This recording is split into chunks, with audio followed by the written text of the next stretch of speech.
Hey guys, Jay, welcome back to the channel. Oh man, uh, I've got a lot to talk about. I got a lot to talk about. So many people have been asking me my opinion on a certain subject, and I'm not going to go full Nega Jay Retro tonight. I'm going to hold that guy back because that guy has a lot to say, and what he would say is not good. So we're gonna hold back on Nega Jay Retro tonight. We're gonna be like a calm and collected Jay, because Nega Jay Retro is not a good guy. He is not a good guy. Keeping the beast contained is a full time job. I got to tell you, because things piss me off. They really do. Um, but it's been a minute, and I wanted to come on here and hang out with you guys. Thank you so much for being patient. I know obviously it's like 10 minutes into into the stream already, but you guys are always the best, and thank you guys for being here. Love the support, and everybody who came and hung out with me this afternoon to try and get the Batmobile, the Tumbler itself. Thank you so much. It was a lot of fun. I was on the road. I don't know if you guys, if anybody actually saw it. If you haven't seen it already, you can actually watch me stressing out on the road, heading to a client, for an appointment, and still trying to get this stupid Batmobile. Um, and it's a good thing I did, because 2 hours later, it's gone. I don't know if you guys know, but the Batmobile, the Tumbler, is sold out at McFarland.com. But that is the American site. For Canadians, though, I have a bit of a magic trick up my sleeve, and we're gonna talk about that a little bit. Um, but today, today, today, oh my God, everybody and their mother's been asking me what my opinion is about the. I just keep getting messages like, "Did you hear about that? Did you hear about that?" And I'm like, I'll believe it when I freaking see it. That's always my standard answer, because I'm so cynical about the Master of the Universe motion picture, the movie, whatever you want to call it right now. I'm so cynical about that whole situation that I just have no faith. I have no faith. I have no faith in whoever is producing this, whether it's back in the day it was Canon Pictures, Golden Globus, you know what I mean, the Canon Group. It could have been Sony Pictures, a while ago. Then it's Paramount Pictures, and Sony. It just keeps going on and on and on and on, and every single freaking time, we are disappointed. We are absolutely freaking disappointed and just shut out. It's always the case. So the first time it was announced, I was like, oh, shit, I'm so excited. The second time it was announced, and then, drop off. And then the second time it was announced, I was like, okay, this guy, he looks pretty decent, right? He's working out, whatever. And then that fell through. And each time I was really excited. And now I'm just literally just like, screw it. I'll believe it when I freaking see it. But this kind of momentous, disappointment cannot be contained by one individual alone. So I brought in some very good friends to help me navigate this debacle of hilarity. Guys, he's been on the channel before. Obviously, he's a very good friend of the channel. He's the moderator of this freaking channel. He helped to build this channel. Guys, please help me welcome my very good friend, Ostromandus Toys. What's going on, Ostromandus Toys? What's Jay, going on, thank you. Thank you for inviting me tonight, brother. I am happy to be here.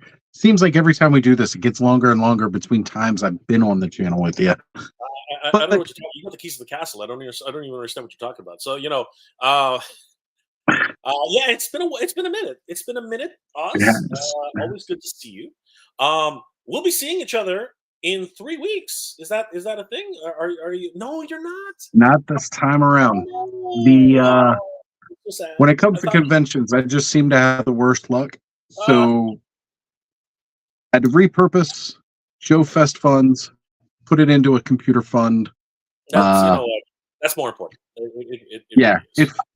If you've noticed the orientation of the camera tonight, that's because I'm using the so powerful cell phone to do what I used to do with a computer. But it happens. It does. It does happen. So I mean, it is what it is.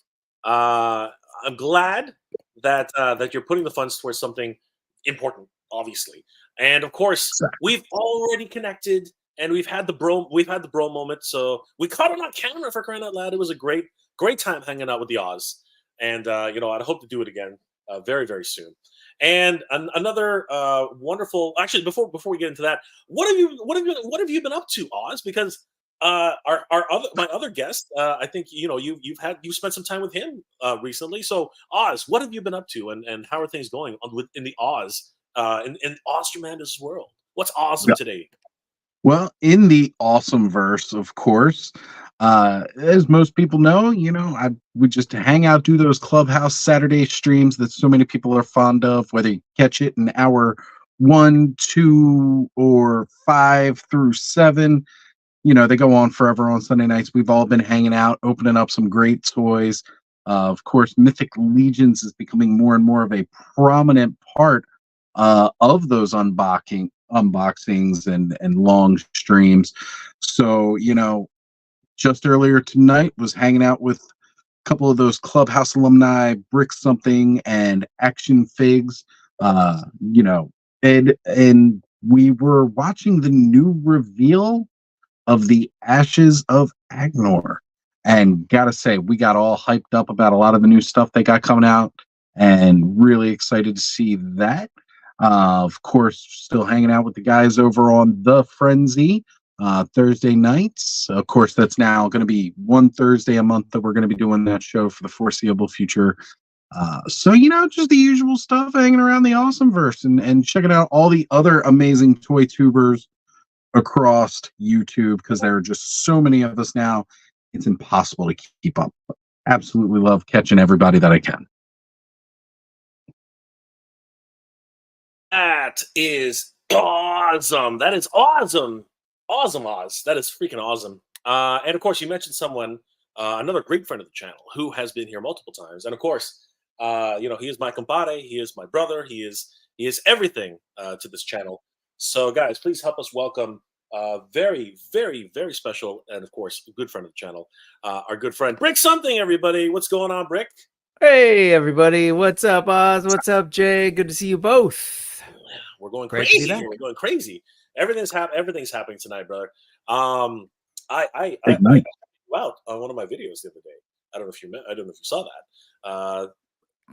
The ghostly videos? Yeah, for sure. The ghostly video, bro. Yeah, man, that was great.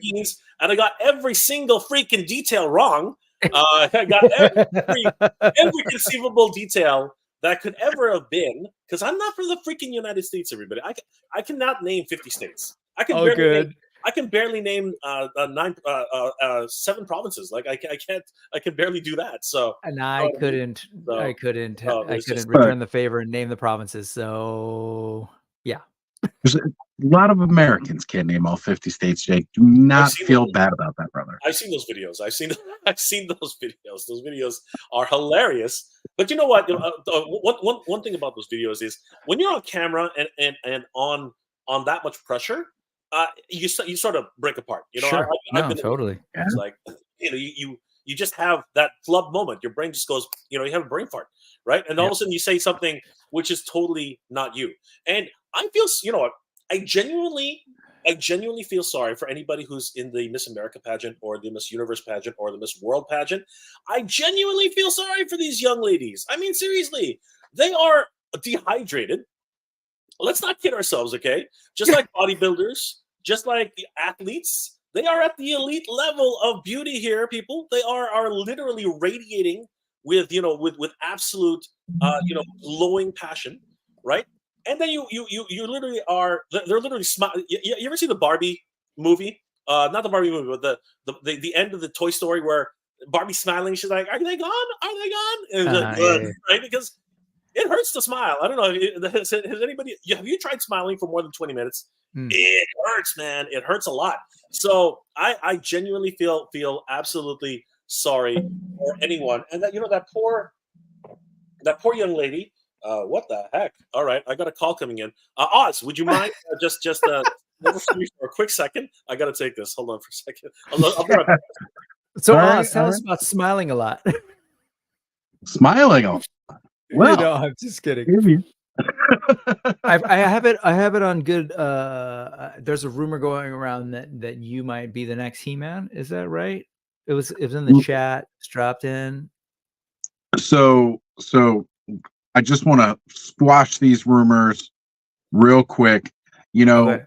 It seems almost 2 years ago now, I was sitting here on Nega Jay Retro, and we were talking about the other He-Man movie, and there were some people that were mentioning, like maybe I should be a He-Man and all like that. No, guys, no. Look, let's face it. I'm not He-Man, right? He-Man doesn't have the glorious beard. I'm Fisto all the way, baby. I'm Fisto in the new one too. Yeah, man, I could see it. I love it. Yeah. Maybe I'm in there for Cyclone. Maybe, I don't know. We'll see. Hey, no, man, I want to be. Put you up in some blue. Yeah. Oh yeah. No, there. Clint's got it. I'll be Prince Adam. There you go. There you go. Right. He's got the suave, youthful look. And then we've got Mega Jay as Skeletor. There you go. And yes, Charles Shadid said, "Oh, that's right. You got the power. You got the power. I got the power." Hey, why don't we do this? Since we're in charge of the show now, let's say hello to the folks who are in the chat who joined us today on this wonderful earlier version of the Mega Jay live stream on Fridays. I kind of like it. Right. Yeah. I gotta say, different time slot. I'm digging it. We've got emergency. What was adverted? It was a false alarm. Actually, it's not real. No, but it's not nothing I can't handle. Nothing I can't handle. Okay, anyway, okay. Everything's good. Thank you for holding. That's okay. We actually cast the movie already. So woo, hey, excellent. Yeah. Clint Jorgensen actually handled a lot of it. Is that right? Let's keep looking at the crowd. Oz, let's keep the stream going. Who else do we got in the chat? Yeah, we were about to do that. We should probably start over. Say hello to everybody up there. Start from the top. Let's start from the top. So Derek Kudo's in the house. Everybody, hey, where'd he go? Oh, me and Oz are fighting for the keyboard. What's going on here? Hey, look, you can take it because it's a little annoying to do it on the phone. You can have it. I'm okay. Derek Kudo, what's up, Nega Jay? Nega Jay is being contained. Nega Jay has to be. If Nega Jay gets in here, the whole world's going to collapse. And Collector fan, what's going on, Derek? I met Derek actually at a show, so it's really cool to see Derek live. So it's great meeting you guys in public. If you ever see me in public, just stop me. I don't bite unless you ask me to. So just seriously, stop me, say hi, and we will geek out together. Hal Jordan is in the house. So far, the casting for the movie has been horrible. There's a lot of things going on, which I think is mostly rumor, and we're going to get into that. We are going to get into that. But thanks, Hal. By the way, Hal, we will not do what you say.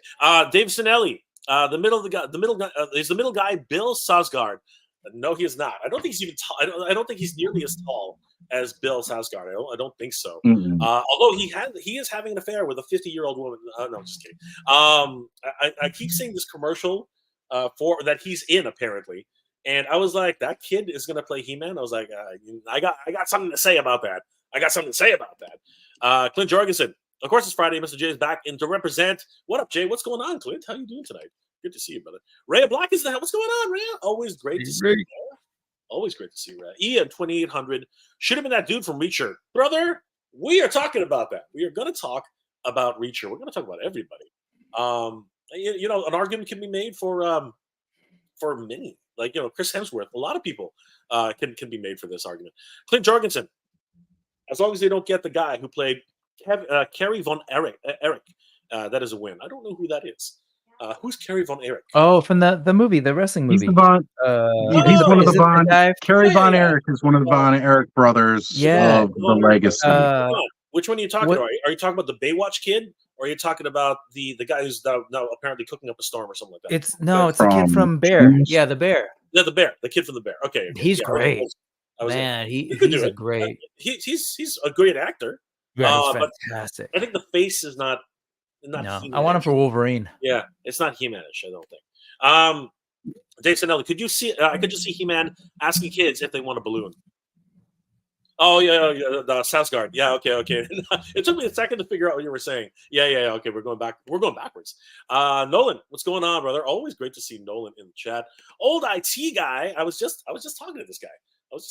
Please tell me you timed this to the end of the hockey game. Perfect. Who won, by the way? Planned it that way, right? Did Edmonton lose? Like who won? Because anyway, I'm not. Never mind. I don't want to know. I don't want to know. We're in a zone here. We're in a zone here. You guys don't even care about hockey. Jabbar Robbins. There's only one person who can care about be He-Man, and that's John Irwin. Of course. Oh my God. Come on. That's not even fair. That is not even fair. Who is also Reggie from the Archies, by the way. Shout Factory is showing live streams of Jetman and Jew Ranger. Unfortunately, John will never play He-Man again. I believe that he is a private individual. He really likes his privacy, and people, including Alan Oppenheimer, have tried their darndest. Have tried the darndest to get him to come to a convention. The man just will not come. I think he'll do a charity event. I think he will do one charity event or a year or something like that, but he won't do it. He won't do it. The convention that gets John Irwin is gonna freaking have a landslide. It's gonna be nuts. I know. I think I know for a fact. PowerCon has tried multiple times. Again, it's his. People like their privacy. Absolutely. Well, you need to bring out the full Mega J on HG support. All right, don't worry. Well, we're keeping the other guy contained. We don't want that other guy. The other guy, he's not nice. Nega Jay. The other guy's not nice. No. Charles Shadid. Jay, don't forget Clint Eastwood's 94th birthday. Just to change the script, man. You know what? He is still kicking, man. He's directing another film.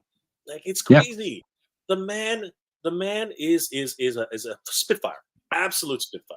Congratulations to Clint Eastwood. Real quick, my dad has a fun story with Clint Eastwood. Maybe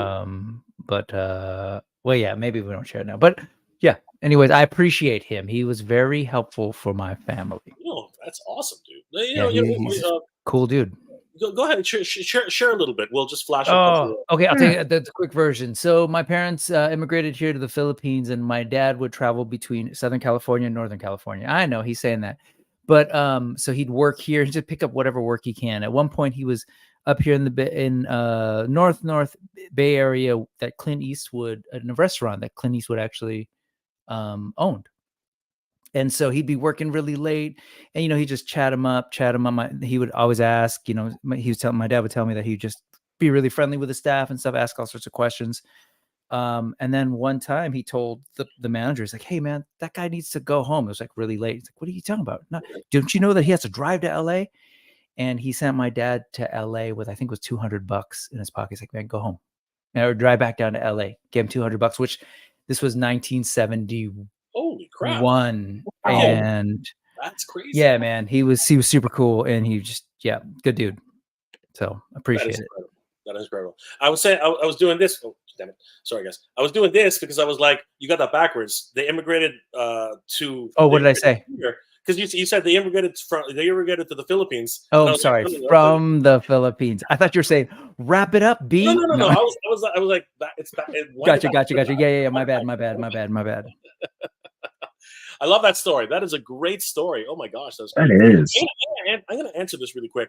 Ian 2800 says, real quick, you posted a video that the Tumblr sold out before it sold out. That's not actually true. The Tumblr sold out multiple times today.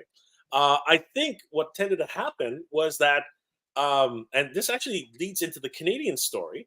I think that what happened was people realized that the Tumblr was actually showing up at a site here in Canada, an official site, and people were canceling their orders from Canada.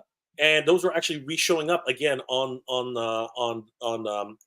now I don't know that for sure, but I was refreshing the page to see if anything would happen during the day, and every few like I guess it was I think 2.5 hours later it started coming out of stock and back into stock, and I did notice it, and I was like, all right, what should I do here? Should I just go ahead and think? And at that point I was like, all right, the stock is coming in like 5-6 at a time. Screw it. I'm just going to put sold out. I mean, like it's clickbait. It is a little bit, whatever. But at the end of the day, it did sell out. It was like another 10 minutes later or 20 minutes later. So in that sense, I don't think I did something too horribly wrong, Ian.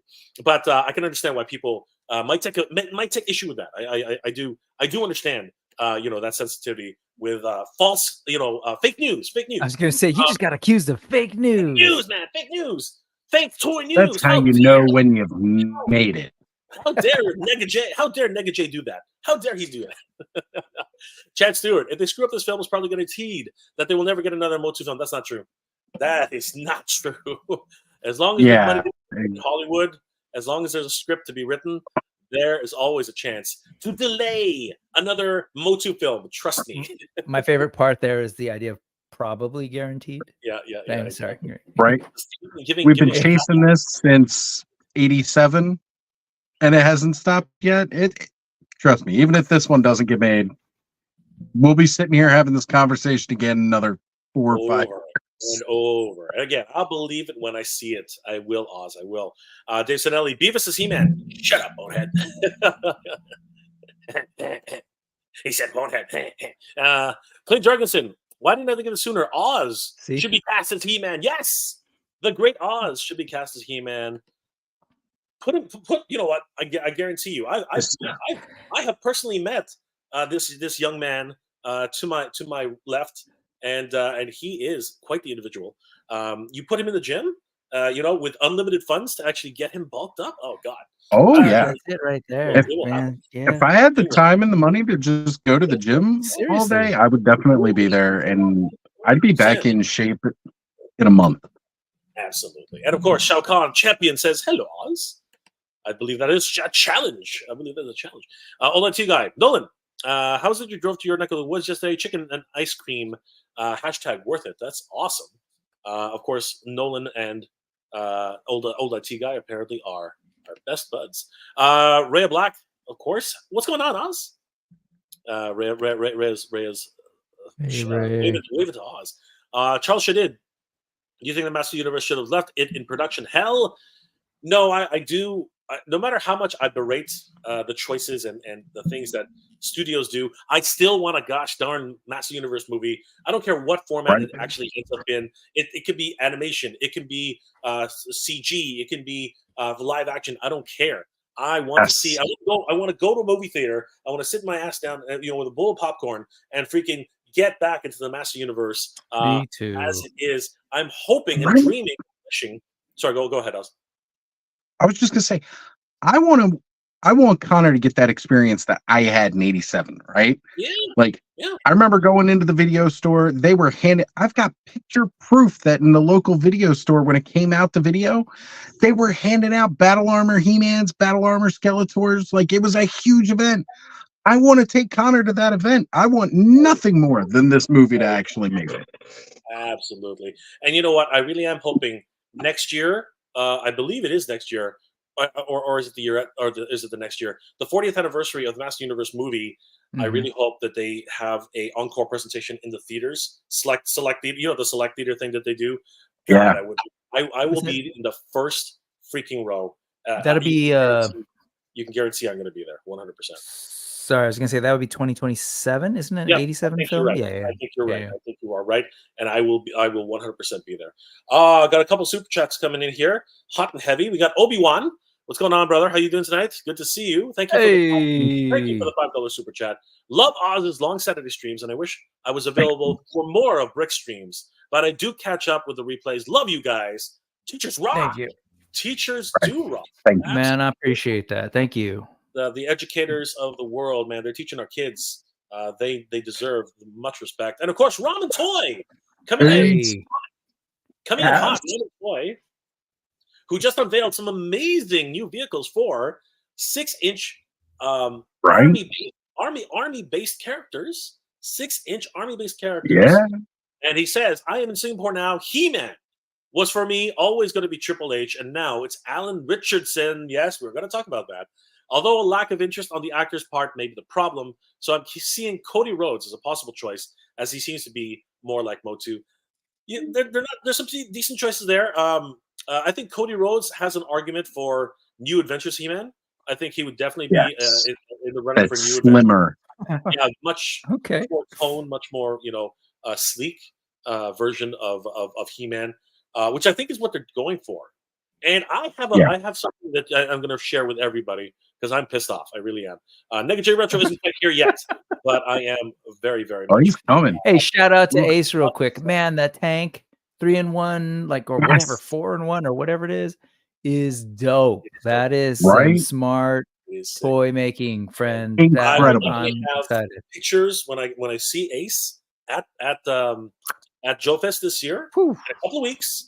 It's going to be amazing. I'm going to have a first experience with it, so definitely going to be seeing that. It's going to be beautiful. Let's see here. Obi-Wan, just an FYI, I would never have purchased Toddy Mac's Tumblr if it wasn't for his FOMO. Your live created. Thank you very much. You know what, brother? For that kind, it's not that. You know what's it called? Hasbro is selling vehicles for $3 bones. This was like $1.20. You know what I mean? Like half, literally half off. So and it comes with a character. I was gonna say, let's put it out there for what it is. You spent that money because you wanted that Morgan Freeman action figure. Don't play like you didn't. Obi-Wan needed that. Yeah, right. that Lucius Fox, luscious Lucius. Absolutely, luscious Lucius. Luscious Fox. Oh wait. That is. I would have crawled through a pipe of shit just to get that. Yeah. Well done. Well done. Thank you, Obi-Wan. Always good to see you. Old IT guy. Yeah, man. We drove from Tune. There you go. See, the toy community meeting up in person. I love it. Charles Shadid. How many nations around the world can you name? Brother, don't even ask me. That is like, boy, you know what? I thought Africa was a nation. Okay. Apologies to everybody. Apologies to everybody who was offended by that, but I did. I believe that Africa itself was a country. Makes me cry every time when a student says that, Jay. Little do I know, my friend. Little do I know, right?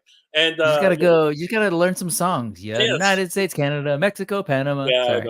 Animaniacs, baby. Yes, absolutely. They were beautiful, just crazy, wacky, and educational. You know, you should just play that for the kids. They would love it. It's a great way to learn. Yeah, about a little outdated. I think they did an updated version with the current. In the 2022 That's version. right. I think That's the 2022 version they updated it. It was great. They did that and the States. 100%. Andrew Davis, what up, fellas? Oz, you're not coming to Joe Fest, Oz? Look, guys,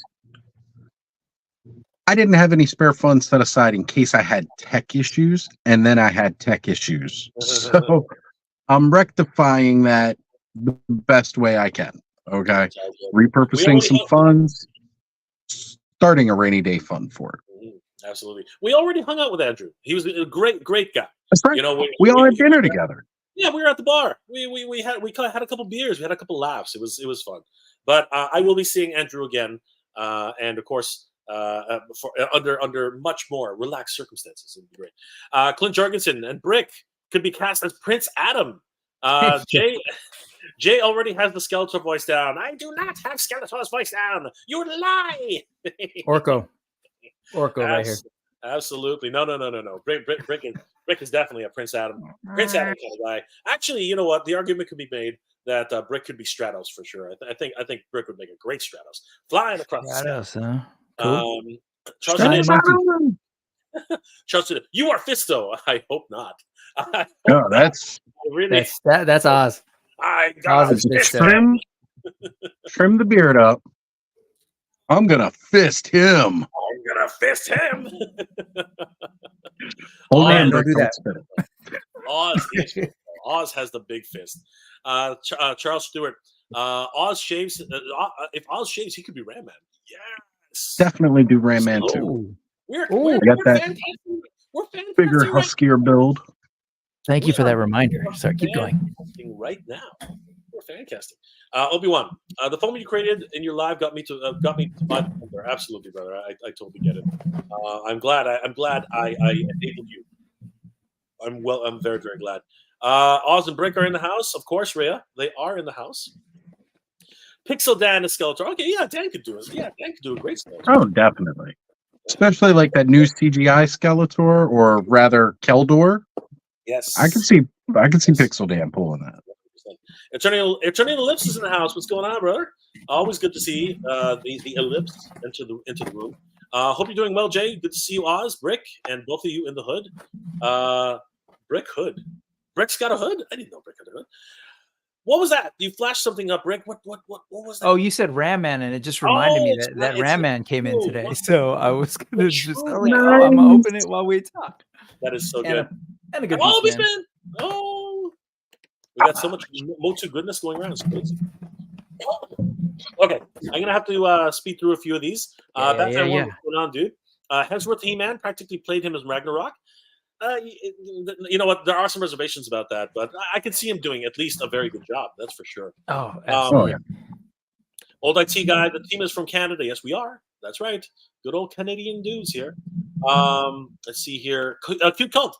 Adam can be a pretty boy, but He-Man not so much. This is true. Right. There are two personalities there. Absolutely two personalities. Once again, Obi-Wan, thank you for the $5 super chat, my friend. You were awesome. James Sarapio. Hey, everybody. Another wonderful Filipino in the house. Always good to see James. What's going on, brother? Sorry, guys. I'm going to be skipping everybody. I've already said hi to Ramen Toy, though. Going to give him a shout out again. Thank you, Ramen. Let's see here. Fran, Captain America. How you doing? Good to see Fran. Cute call. No Orko, we forego. That's true. If there's no Orko in this one, we're going to riot. We're going to riot. John Smith, He-Man and the Masters of the Average. Oh, God. That's just, shots fired, man. Shots fired. Ramen Toy says it's actually 3 or 4 in 1. Ooh. Even better. Oh, no. He's actually saying it is not. Sorry. He was pointing out that when I said 3 in 1 or 4 it's in not 1, actually 3. That they sell them separately. But I clarified earlier, just saying that no, I think it's brilliant that you made a toy that can be sort of modular and repurposable, and still look gorgeous either way. I'm a big Lego person, so a Lego person and a Mythic Legion. So the idea of repurposing and rearranging and still making beautiful objects is right up my alley. Stephen Rossi. Yeah, 100%. Stephen Rothy, glad to catch all you guys while you're live. That's awesome. Thank you, Stephen. You are awesome, buddy. Crazed Ivan, what's going on, my friend? I really think this guy can pull off He-Man. Really? There's a good chance that they could use a muscle suit. No, please don't. Make up to transform him into He-Man, similar to those advertisements from a few years back. Look, Ryan Reynolds in it was a Pixel guy, ordinary guy, regular guy, something. You know, he was an NPC. He was an NPC in a movie, literally. And free guy. That's free guy. That was the name of it. They did a face replace with a bodybuilder, okay, and that was pretty good. But you're going to spend a ton of money trying to get that right. That's a tough. That's a tough because you're asking him now. Mind you, He-Man doesn't usually stay on screen for very long, but still, it's still a pretty big ask to make it look right. I mean, there's the Incredible Hulk too. I want to say that. Yeah, absolutely. With the way they did the transformation for Ruffalo. Yeah, I don't know, and I mean, I just want to throw that out there because I a couple weeks ago saw that new Planet of the Apes, which I loved, but like pretty quickly you forget that like none of what I'm seeing on screen is real. Yeah, the performance. So we're just in a different age that I wouldn't. I can imagine it working totally with like a CG thing. So I don't know. Yeah, absolutely. Right. I know you're talking about Bruce Hulk, right? The intelligent Hulk. And you know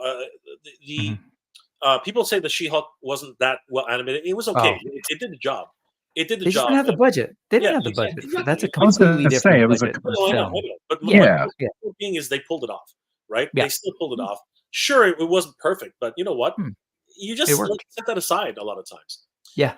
Steven, this may be cliche, but I always see Chris has. Yeah, we talked. We agree. We totally. I see it too. Yeah. Totally that 100%. Let's see here. Henry Cavill would be a great He-Man. I mean, I could see him doing it. I could totally see it. I mean, I'm not saying no, but he makes a great Witcher. You know what I mean. He makes a great Witcher. I think that they, I don't want to belittle the other Hemsworth, but I think that There's another Hems. there's- I'm just kidding. Wow. Shots fired again. Oh my gosh. Sorry. That was great. Should Liam. Liam or Sorry, Liam. Liam. Yeah. It is Liam. Jason Ellie. African Rain is blessed. Apparently, Toto would agree with you, my friend. Toto would agree with you. I'm You getting mean- myself there, but of course. Sorry. John Williams Jr. Break something. Calling back Animaniacs. Just hit that nostalgia button. Of course. Anime. Yep. Absolutely. Red Black. Jay does a good Gwildor.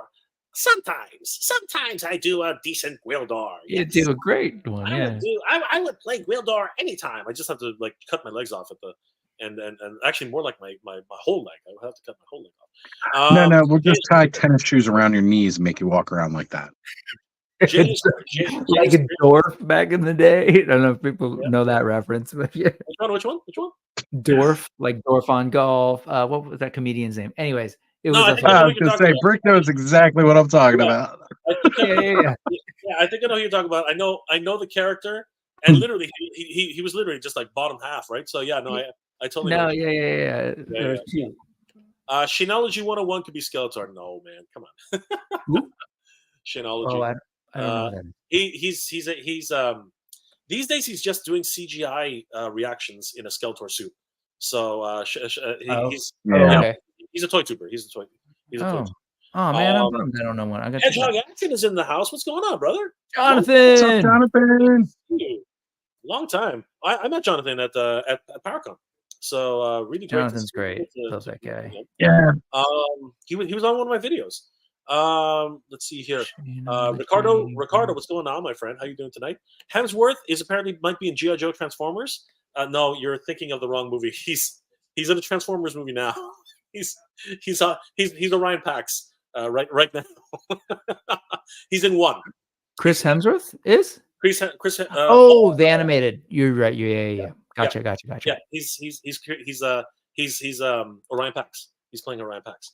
So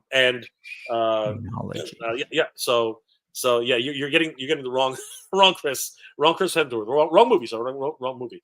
Tansi, happy Friday, guys. Oh, brother, good to see you, brother. Thank you for that. We love this Friday. They wanted to do if they wanted to do it correctly, they cast Michael Cera as Prince Adam and John Cena as He-Man. Michael Cera. Yeah, Michael Cera. I mean, going He's great. from one Isn't he a extreme to little- the next, that works. It's But really good. Cena's really starting to bald at the back there. If you guys have seen him recently, I think Cena is getting the dad bod now, and that's fine. There's nothing wrong with that. But he's still built really well. But I'm saying his fine. hair. He's great. He's great, but I think he really has carved a niche for himself in the comedy sector. I think he really is an action comedy star, right? I don't think I think that for He-Man, he'd go cheeseball, and I don't think I would appreciate that. You know what I mean? So I really want a decently a decent built actor for He-Man, but they still have to be able to act as He-Man. That's what I'm trying to say. Let's see here. Ramen Toy. He-Man is probably best done in CGI, like the Hulk, but played like live action, like Prince Adam. And if they did that, there will probably be less screen time for the actual He-Man. But I think that's really what's necessary. And I'm going to share something tonight with everybody, and I wonder if you guys will enjoy it. But we'll find out, because this one is something I've been keeping close to the chest. But I want to put it out there. I want you guys to find out what has been on my mind. Real quick, would have been an incredible Batman. I mean, he's already been an incredible Superman, so why not, right? I mean, it is possible. If I can just go back to and to go back to Ace's comment real quick, I totally understand, because you're thinking like budget in terms of the effects. But honestly, these days when I look at that Planet of the Apes film, and like every second that it's not even one character, it's like all of the characters except for like two are on screen. It's all CG people as apes, and it's just, I don't know that when I saw Thanos for the first time, I knew it was possible. Right. I knew that a performance from a CG character. When I saw Gollum for the first time, I knew right? Even the Navi, which is this, like as long as you get Weta Digital involved, Sure. the possibilities are there, right? And you know what, Planet of the Apes, that could, Weta Digital, right? Yeah, All yep. of the great films where they Yep. actually have like human, like a real, really amazing. Even Thanos, CG Thanos characters. is Weta Digital. They've just pioneered that whole digital face transformation. The Navi, again, that was huge, groundbreaking.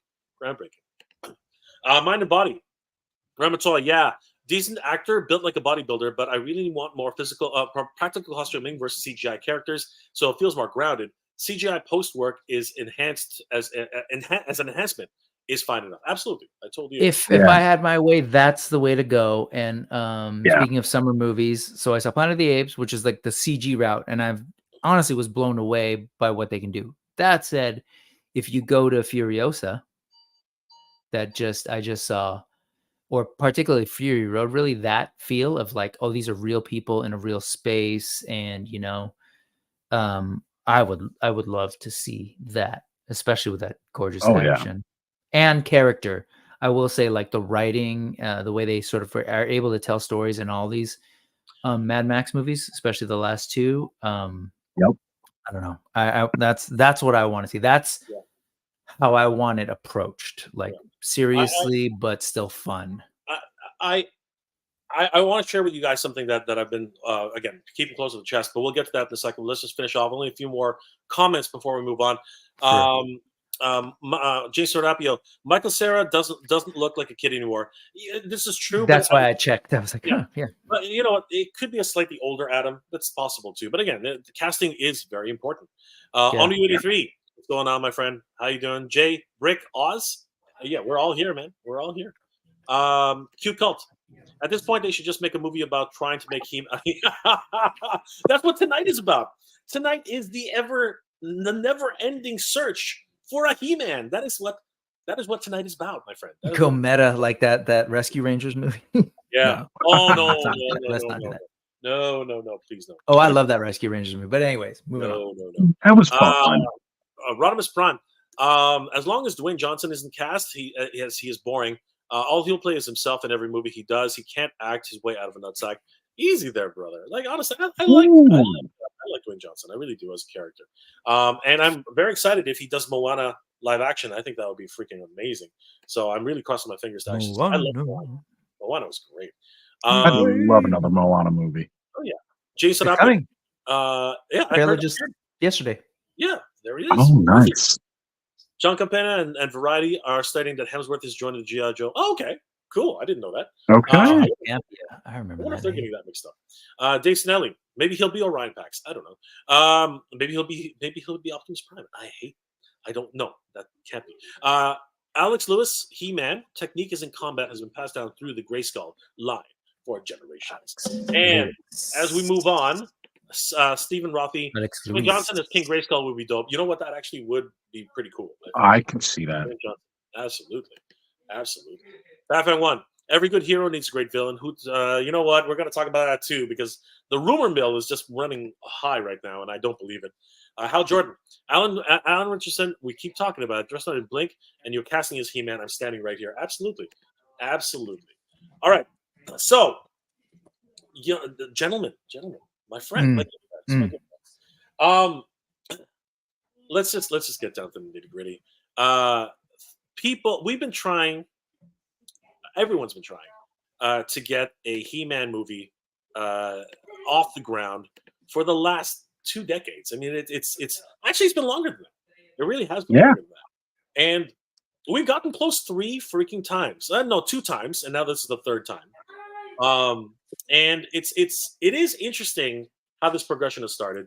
I want to get your take on these 3 young men here because it appears to me, and I think it's just the cynical nature of myself, to be honest with you. But it seems to me that they're really casting young because I think that a toy company is a toy company at the end of the day, and I think that they're really trying to capture a tween audience and trying to get a brand new group of individuals to buy their toys. I think that's a toy company is a toy company at the end of the day. I think that's really what it boils down to. They made magic happen with Barbie. and now they're looking to repeat that magic. So I wanted to bring this one up. Holy crap! January 28th, 2022 was the first attempt at this experiment. Master Universe a movie finds its He-Man. West Side Story star Kyle Allen. This was an interesting one, and you know what? This guy. What are your thoughts, everybody? Like that was back in 2022. Can you believe it? That seems like an eternity ago. What do you guys think, Kyle Allen? Jay, I kind of remember us having this same conversation around that time. We did, of course we did. We definitely had that conversation.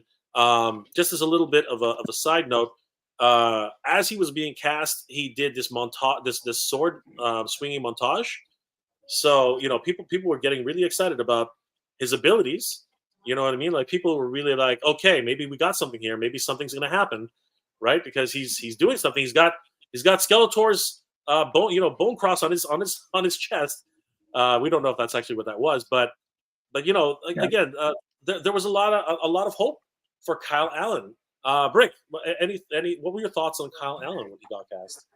I mean, I think he's a good-looking dude, and I think that's the main thing for it. There's a lot to be said about the face because yes, you've got potentially a big hulking guy, but the whole thing is that he's meant to like be warm and friendly and approachable, and I think that's probably what they're going for. There's like an innocence in that guy's face that I see right there, and the Revelation face is a good side by side for me because the way they drew him is very much like a.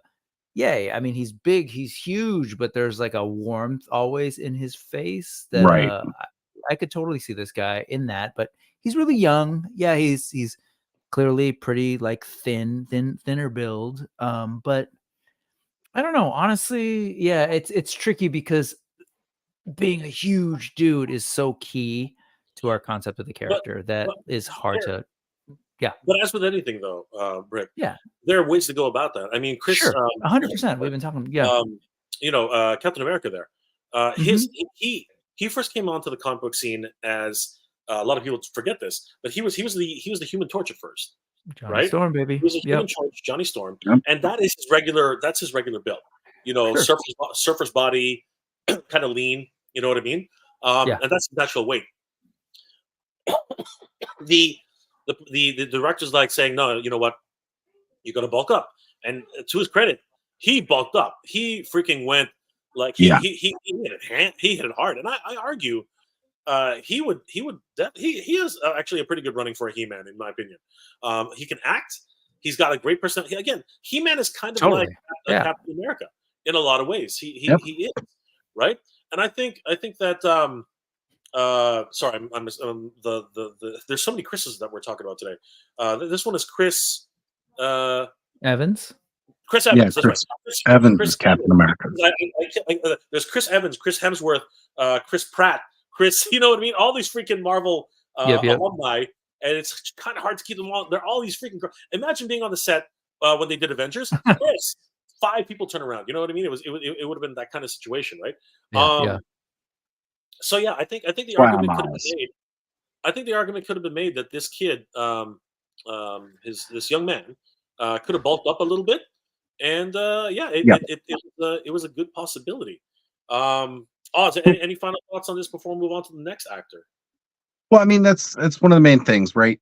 When we're looking at casting this character, unless you're going to cast 2 different people, one is He-Man, one is Prince Adam.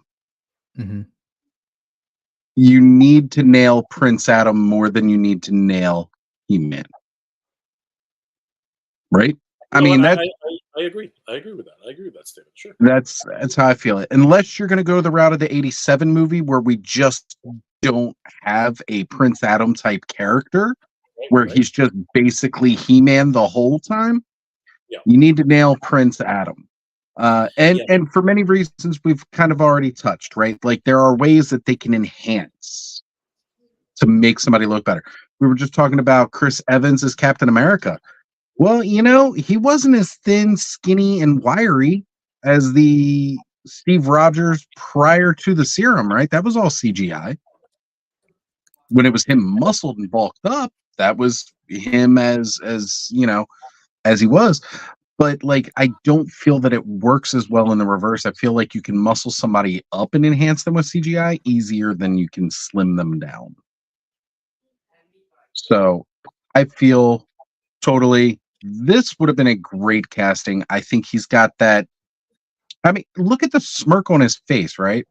This is an entitled, rich brat. I've never had to worry about a damn thing in my life because I'm the prince kind of thing, which is how Prince Adam should be, right? Like, that's what we need of him at first until the responsibility gets dropped on him.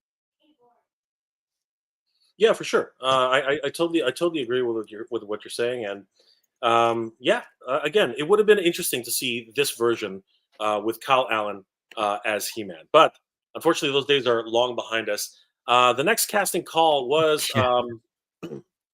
Noah Centineo, and unfortunately, this took too long. It went back into development hell. What the heck? What's going on? Oh my God! It's the Powerball. What just happened there? The Powerball. I'm sorry, guys. The Powerball took over. No. Unfortunately, the movie went into development hell, and we went into the pandemic, right? Everything happened, and around that time, another role came up as I believe it was Adam Smasher or something like that. Adam Smasher, in Black Adam, and he Yeah. said, "No, I can't wait any longer. I got to go." And he jumped the he jumped, and that was the end of that. And unfortunately, Black Adam did what Black Adam did, and it didn't really work out for him. But I think there is an argument for this kid, and I'll show you why. This young man can bulk. This young man can bulk. I mean, he has the ability. You know what I mean? Like, again, he can do a Chris Hemsworth, right? So he's got the frame, and he's got the talent. I mean, he was pretty good in the movie. Guys, what are your thoughts on this strapping young lad as He-Man? I like him. I've seen him in a couple of things. I think he was really, he can handle the acting part of it, which I think is honestly the most important. As we keep looking through this and you're showing me side by sides, they really need to go massive with him. At first I was thinking they could get someone, even like a Chris Hemsworth, who's gigantic for like human, but like He-Man Masters of the Universe is truly, I think, it's got to be more than human, superhuman. Almost like Hulk-like. And I think that would give us the fantasy part of it, especially when you see the contrast, right, between Adam and him and other people in the universe. Unlike the original toy line where everybody was gigantic, I actually want to see something more akin to like Revolution and Revelation, where you've got sort of like folks like us, and then you've got gigantic He-Man and the other masters or whatever. And I think I think at this point I'm definitely leaning more towards a CG solution. So I'm thinking less about can the kid bulk up or not. I'm thinking more, does the kid have a face that can emote, and can they act? Because there's that again. And then the face, I don't necessarily mean like good looking, but the belief that like, oh, I can sympathize with that face, even when they're on a kind of almost quote unquote monstrous body, if you will. That to me is the beauty of the character, right? Yep, absolutely. Crazy power, warm face. Yeah, absolutely. Oz? Again, I mean, I'm not as familiar with this kid, so I really can't speak much on his acting chops. When it comes to defining up and bulking up, we've seen it time and time again with the comic book heroes. We've seen it go where they need to bulk up and add more mass. We've seen it where they need to drop the weight, right? Like we were just talking about all the other Chris's from the Marvel Universe. Let's not forget Chris Pratt, who was pudgy and chubby before Star-Lord, literally had to lose 50 pounds so they would even give him an audition for the role because they were like, you're just not cut out for it. You can't do it. They saw him from Parks and Rec, and they were like, Yeah, the he's Fancasting. got kind of the attitude, but he doesn't have the body for it. And he lost that weight, like started working with the trainer. So it's really kind of easy for most of these guys to working with the right trainer. You can bulk back up or slim back down. Hugh, at his age, just put on a bunch more weight so he can bulk back up for Wolverine. Any of these guys can bulk with the right trainer. That's not really what I'm worried about here. I agree with Brick wholeheartedly. We need somebody who's going to be a solid actor, right? Mhm. And somebody who can play the duality of the role. Yep. I'm actually also of the opinion that I think it can still I think an argument can be made that there could technically be two people playing the characters, because He-Man, even though he is Prince Adam and Prince Adam is He-Man, there can be something of a duality there. You know, kind of like a Dolph Lundgren, a Lou Ferrigno and Bill Bixby. You know what I mean? Like there could be something of that type of duality. You know what I mean? Now, of course, Lou Ferrigno didn't talk much. Bill Bixby was the actual actor, but I think that there is something. But as Brick and yourself mentioned, CG can do a lot these days, right? So maybe we just need the performance, as you guys mentioned. Now, moving on to sorry, go ahead. I was just gonna say I'm totally not opposed to them actually pulling the 2-actor duty either, right? Like we all joked about the Clark Kent, Superman, Prince Adam, He-Man thing. You know, you give him a tan. The original Filmation cartoon, all they did was literally put a tan on him. So you know, like you know, if we want to do 2 actors, one for the role of Adam and one for the role of He-Man, I'd be all behind that too, because at least it protects that secret identity a little bit more. If the hero looks nothing like the prince, I'm okay with that. Absolutely, Rick. Sorry. The question is, do we do 2 separate characters? Basically, would you choose 2 different actors to play He-Man and Adam? I mean, if you that's going to take some casting wizardry to make it believable, but I don't know. I think it could work. Honestly, I think at this point I'm still sold on you get the one character who can handle the character, and you do some CGI for He-Man, because yeah, man, I think at this point I'm just trying to think, how do you make a Masters of the Universe film work? And part of it is like making it stand out from some things that are out there. A gigantic hero who is, you know, the sort of heart of gold or whatever. I think, yeah, he needs to be huge. Like you mentioned Thanos earlier. That's, I think at this point, what I'm thinking, a gigantic CG thing. Yeah, I don't know. That's where I'm at. I would appreciate that more so, but I can get behind if they decide to go the other route too. Absolutely. So departing a little bit from that, let's take a look at some characters who've already been mentioned, some actors who've already been mentioned, who would fit at least one of the 2 roles. Absolutely. Oh, sorry. I think I went too far. Hold on. Yep. I mean, this. Oh Without man, a doubt. This gentleman here. I mean, come on. He looks like he was literally built for this role. You know, Reacher.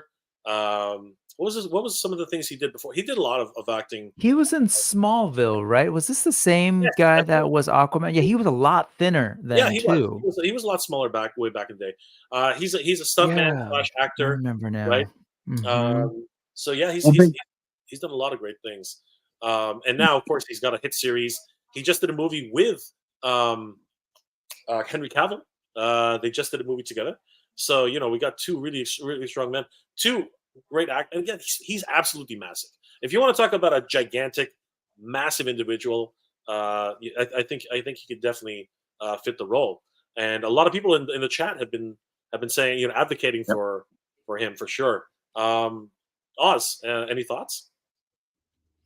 I mean, He's essentially He-Man personified. He's definitely been one of my picks since, you know, the more modern era of talking about He-Man. He's got the look, he's got the build. He bulked up a lot for the Reacher role. They told him he had to add on like 50 pounds. He added on like 75. And he is constantly talking, like if you ever watch any of his social media stuff, always talking about how he likes to stay in shape. He likes to stay this cut in this build. What can you ask for? He's already keeping himself in the peak condition to have the look for it. He's got the acting chops. You know, again, if you watch back at the older Smallville, like that Aquaman style, then you watch his Reacher, he's got depth and range of character. He can pull it. Okay. He definitely can pull the acting, the physicality look of the role. He does a lot of his own stunts, so he can do a lot of that as well.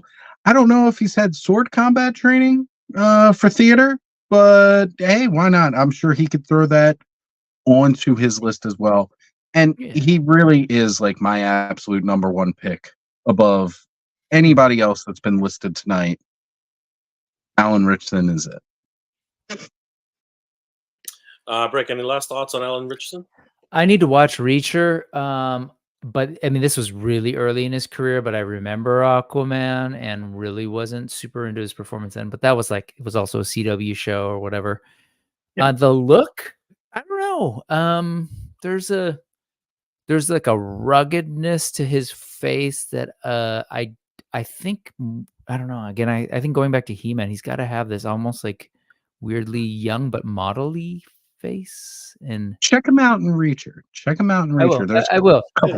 I mean, honestly, the biggest thing is like we're just looking at looks and all these kinds of things. At the end of the day, it's gonna be like story. It's gonna be, to me, that's what's gonna sell this movie. That's gonna be the trickier part. But I don't know, because they can just do so many things these days with performances that I don't know. I'm more concerned, honestly, about story, setting. Some people have already mentioned, like, I don't want Earth in this at all. We're definitely going to I talk know about I'm jumping ahead, but like those are the things that concern me more about the idea of bringing Masters of the Universe to the big screen. So, right. I'm 100% on board with you in terms of the Earth connection. Again, there's this fear that big studios have. I mean, it happened in Dragon Ball. It happens in a lot of movies which become, like children's property. Dragon Ball. Sorry, there was no Dragon Ball movie. What are you talking There was no Dragon Ball movie, exactly. Only the toy animations. They're the only Dragon Ball movies. That's right. That's right. I mean, like, there is this fear from Hollywood that when you do a children's property or a tween property, that it has to connect to Earth somehow, or the audience will get lost in the middle. It's like, give the audience. Where does that come from? The audience some credit. I don't get it. Where does that come from? What kid is like, I don't want to play with toys unless they're from Earth? Like, no. Like, give me dragons and aliens, right? And take me from this place. Like, I don't know. I honestly thought it was more about the cost and the budget. Or it is, but the thing is that you had a Dragon Ball film, and that is like, yes, it happens. No, we don't. It happens on Earth, but it could have easily happened in the galaxy. You know what I mean? But sure, there's so I think that's more of a fear of like translating anime, and like people not really, the West not really knowing how to handle that property. That's all. Again, these are all obviously that is 100% not true. I mean, anime is the biggest thing among kids. So anybody who's actually thinking along those lines really needs to rethink their position, because it's absolutely ridiculous. We're gonna get on that topic a little later, but we did talk about the Claw, and I don't know. What do you guys think of? He's changed a lot ever since his. I don't know who that is. His accident. His surgery, like his jawline is just completely changed. He looks like a completely different person in a lot of ways, right? So, what's his name again? I can barely remember. I don't know who that is. No, that's he was on. Zac Efron. Zac Efron, yeah. That's Zac Efron. Zac Efron, yeah. He had was that an accident? Oz. He had reconstructive surgery. He had surgery on his jaw. I think it's No He had a way. really, really bad accident, and they had to do a lot of surgery. And as you What? can tell, as like you're both kind of like trying to remember his original name, it's because this does not look like that kid from High School Musical at No, all this is not. anymore. We're all in this together. No, Right? I don't. Yeah. That's a This trip. he bulked up, did what was that, Baywatch with The Rock, then like got into some big accident, and like his face is, Hmm. I gotta say, it's looked I can better see as it. it's healed, because like when it first, like I think he's had other surgeries added to it to kind of try and get back to where he was. That one picture that Jay just showed was like shortly after, like I think like the first surgery or whatever. But I've seen people post that picture before and put it next to a He-Man or a Prince Adam, and it's strictly because the cut and the hairdo, it kind of looks like it. But yeah, I would not. Yeah, I you put don't want you put this these guy. two pictures together, and it's like, who is this guy, right? Because this is the Zac Efron that everybody remembers, right? Right. It's Right. not that kid anymore. No, it's not. He's grown up, and unfortunately, um, things happened in his life, and you know he's moving on from that, right? And the Claw was definitely one of those movies where he decided, you know what, if I'm gonna do something, I'm gonna change myself, right? So I mean, this picture, a lot of people are pointing towards it. I don't know. I think there could be an argument there that this could be a slightly older Adam. You know what I mean? Oh yeah, yeah. Yeah, and he's a great actor. We know that. So interesting ideas there. And then of course, bringing it all the way back to the full circle. Nicholas, I can't even pronounce that. Galitzine. I'm sorry. Galitzine, maybe? I don't Galitzine. know. I am the Powerball! Powerball! the Powerball is doing it again. Oh my gosh! Stop it! Stop it! Go buy lotto tickets, folks. The Powerball. Oh my god. You can win $26 million. Anyway, I think it's 100 million now, isn't it? It's crazy. It's a crazy number. Something. Nicholas Galitzine. I'm going to say it that way. I apologize for everybody who's going to mock me. Play He-Man in a long delayed, and the key point there is long delayed Master Universe film at Amazon MGM. I'm going to be perfectly honest with you, and please, like, no offense to the actor himself, but I cannot see it. I mean, seriously, you do Kyle, right? Same picture, right? Same picture, and then you do this young man, and I don't know. Me personally, I just can't see it. Well, guys, like, throw something at me. Help me here. I can see it, man. I can totally see it, actually. it? I mean, he's kind of got, like the jaw down to the neck Yeah. kind of build. Like I can see that man. there. I can see the cheekbones a little. I think what it is he also just he looks kind of slim, right? And I think that's one of the big things. He is very slim. I mean, this. Yeah. But again, you can bulk, and we talked about that, right? I mean, Yeah. here's another example. I think this is actually from the last film he did with Anne Hathaway, and they have an affair. So that's top of mind for me because I keep seeing that commercial. I don't know enough about his acting. I don't know enough about the young man. I mean, he looks like a fabulous actor. Or it looks like. I mean, right now everything's going on looks, and I'm sure he can hold the performance 100%. But I'm convinced that they're going for a very young demographic in this casting. Sure. So it's going to be, if it actually comes to pass, which I don't think it will, because I am the way I am. But it'll be interesting to see how this plays out, or if it goes back to development hell, and we end up right back where we started. Thoughts on this casting, guys? Could you go back the one prior to this, the last image, that one? I don't know. I actually see him working, and again, it's so much more that needs to go into this. Whatever CG, the story, everything. But I don't know. There is a look about him that, again, I think skews like more modelly handsome, I Yeah. guess. That Okay. I don't know. I'm kind Yeah. of into it. The Revelation He-Man. I really love the designs of that guy, Yeah. and also it's funny because he kind of reminds me of a little bit of like Adolf Lundgren in terms of some of the features. So Sure. Okay. It's that cheekbone, right? yeah, Yeah. look Like, at that picture right there, dude. Come on, that's like Ivan Drago yeah. right there. I still He's don't got see the it. But cheekbone. He's got the I could square jaw. I could definitely see this guy's Prince Adam. Like 100%, hands down. I can see this Sure. Prince Adam. Sure. I'm not sure. I really default back to your position, guys, and say that maybe CGI, when you're going to do this kind of thing, Yeah, I want to maybe Photoshop it is this the guy way. right now. And the truth is, and let's be honest, filmation is filmation. You know, kids are kids, and we're always going to be like, oh, He-Man, action, blah blah blah. But if you actually think about how much screen time Dolph Lundgren actually had in the Master Universe film, it wasn't a lot. He was actually only in it about, I think, maybe at most 35 minutes, and that's because he's there for the action scenes. But the story itself, it had to drive the narrative, right? It Yep. was more a story about two kids who like one of them falling under massive tragedies and the other one's just being caught in a fantastic situation.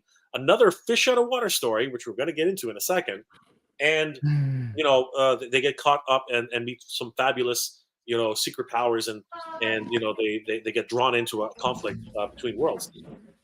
But that's what Gary Goddard had to work with, and like I said, Dolph Lundgren didn't actually stay on the film for that long. I think that the argument can be made, and I'm going to share some thoughts with you guys about how that can happen. But yeah, that's a interesting direction. Absolutely interesting direction that they're leading this towards, a very tween idea, I think, and it's going to be interesting to see where this takes us. I took a few highlights. The chat has literally exploded, but thank you guys again for being here today. Let's just take a few questions before moving on.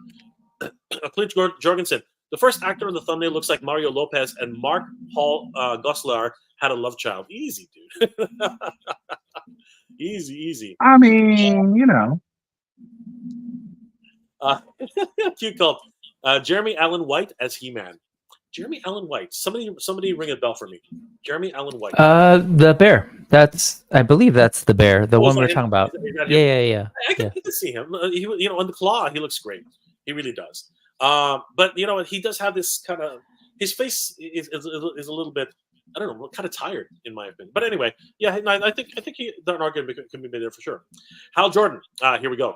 They need to gear this movie to real fans of Motu who were kids when the cartoon series was on and now adults, and the ones pouring money into the figures in giant play sets. I don't disagree, Hal. 100% you are onto something. And of course, Hal follows up with, the movie, in my opinion, is already a fail because once again, the Earth is involved. Hal is literally saying what everyone else is thinking. Clint Jorgensen, he would be good if he was doing the second version of He-Man in New Adventures. Yes, I think that all three of these young men could easily play New Adventures He-Man 100%, without question. They all have that wonderful, sleek nature, and I think it would really be very, very good on that level. Maybe that's what they're thinking. Maybe they need a slimmer He-Man. I mean, this is possible. Hedgehog Action, yes, a little testosterone, and you're talking about bulking. We're talking about bulking. The vitamins, my friend. The vitamins. Yeah, the vitamins. Hal Jordan. No way that dude can ever bulk up enough to play He-Man unless he's on juice. Unless they're on the juice. And we know that, not saying anything, but we know that some actors have been on the juice to play their roles. Wink. Anyway, not going to get too far into the weeds on that one, guys. But let's see if we can find another couple of. Jason Ellie, if the Hulk appears, hide the trumpets. Hide the trumpets. I'm completely. I'm not getting the reference. I didn't get the reference, but that's going way over my head. I have no idea. Richard Horvitz. Richard Horvitz is Orko. Richard Horvitz. You guys are throwing out names that I am not a Hollywood guy. I have no idea. Do you guys have no idea who Richard Horvitz is? I don't know. Nope. Okay.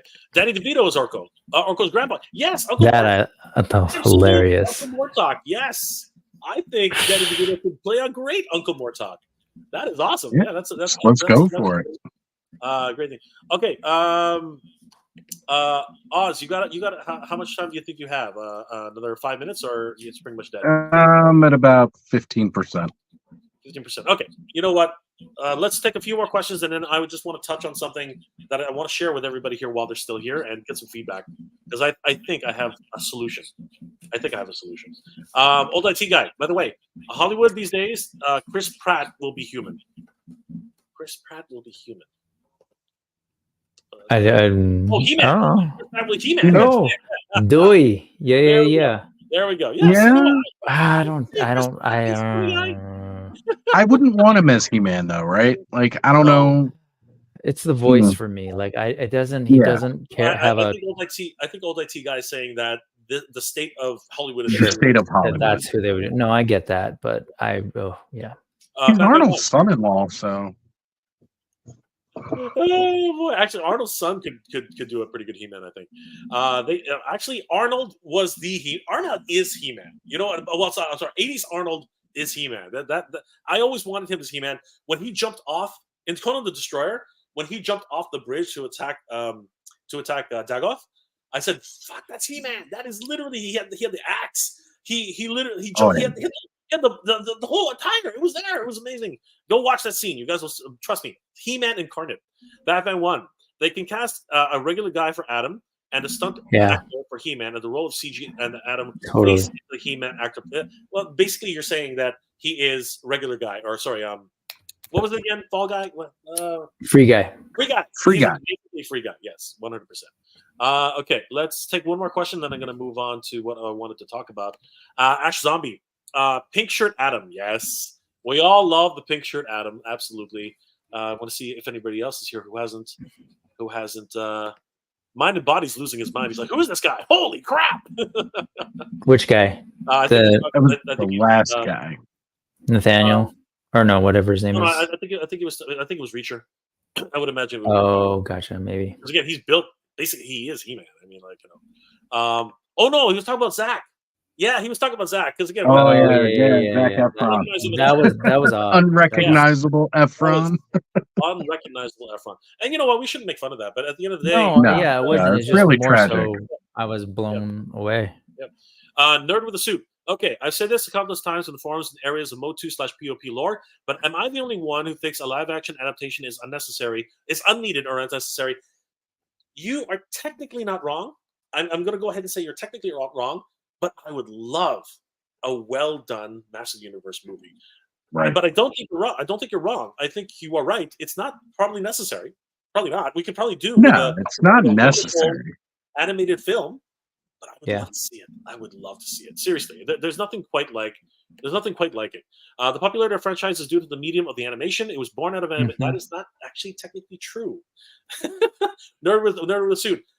Master Universe is a property. Which either way. Mattel, exactly. It actually is. It was created by Mattel, and they hired Filmation to actually create advertising towards it, which led into a full-blown series. But you're not exactly wrong. The love of the animation is what keeps a lot of us engaged in the property. The words of Eternia and Etheria are like that. Now, Etheria, there's an argument to be made that Etheria was actually very much a Filmation inspired property, so there is that. Spaghetti Looter. Good to see you, Spaghetti Looter. We saw Spaghetti Looter, and she was having. They were having so much trouble trying to order Extendar, and everyone came to the rescue. They helped them out. It was so great. This new He-Man movie is going to be a disaster. All actors have to go to the gym for a long time. Oh my gosh. This is definitely advocating for much bigger characters. Or is this some kind of Stranger Things He-Man version ordered from the Amazon Wish? Oh, shots fired. Ordered from Amazon, but ended up on Wish. Oh my God, shots fired. Crazy. Last comment, and then we're going to move on. Ricardo, anyone heard of the news Sacha Baron Cohen as Skeletor? Yes, I do not believe it. I do not believe Sacha Baron Cohen will ever be Skeletor. Strictly rumor, thankfully. Now he has done actual performances. He's actually I think he's a wonderful actor. Anybody ever seen Ollie G? Yeah. he's 6'5" though, isn't he? He's like a tall bastard. He is extremely tall. Yeah, so it would be interesting. These young men, I don't think are anywhere near that height. So I think it would be a hard sell to be, in my personal opinion. Number two, for an animated, they would really need to separate it from everything they've done, like Spider-Man did the Spider-Verse. I don't know about that. I think an animated film could be a lot of fun again. Spaghetti Looter. I would rather have a sequel of Dolph Lundgren's original He-Man as an older King He-Man. That's an interesting idea, 100%. Okay, because Oz does have to go very, very soon because he's actually running out of power. I wanted to share with you guys. He doesn't have the power. I'm losing it. Something that I've been keeping it very, very close to the chest.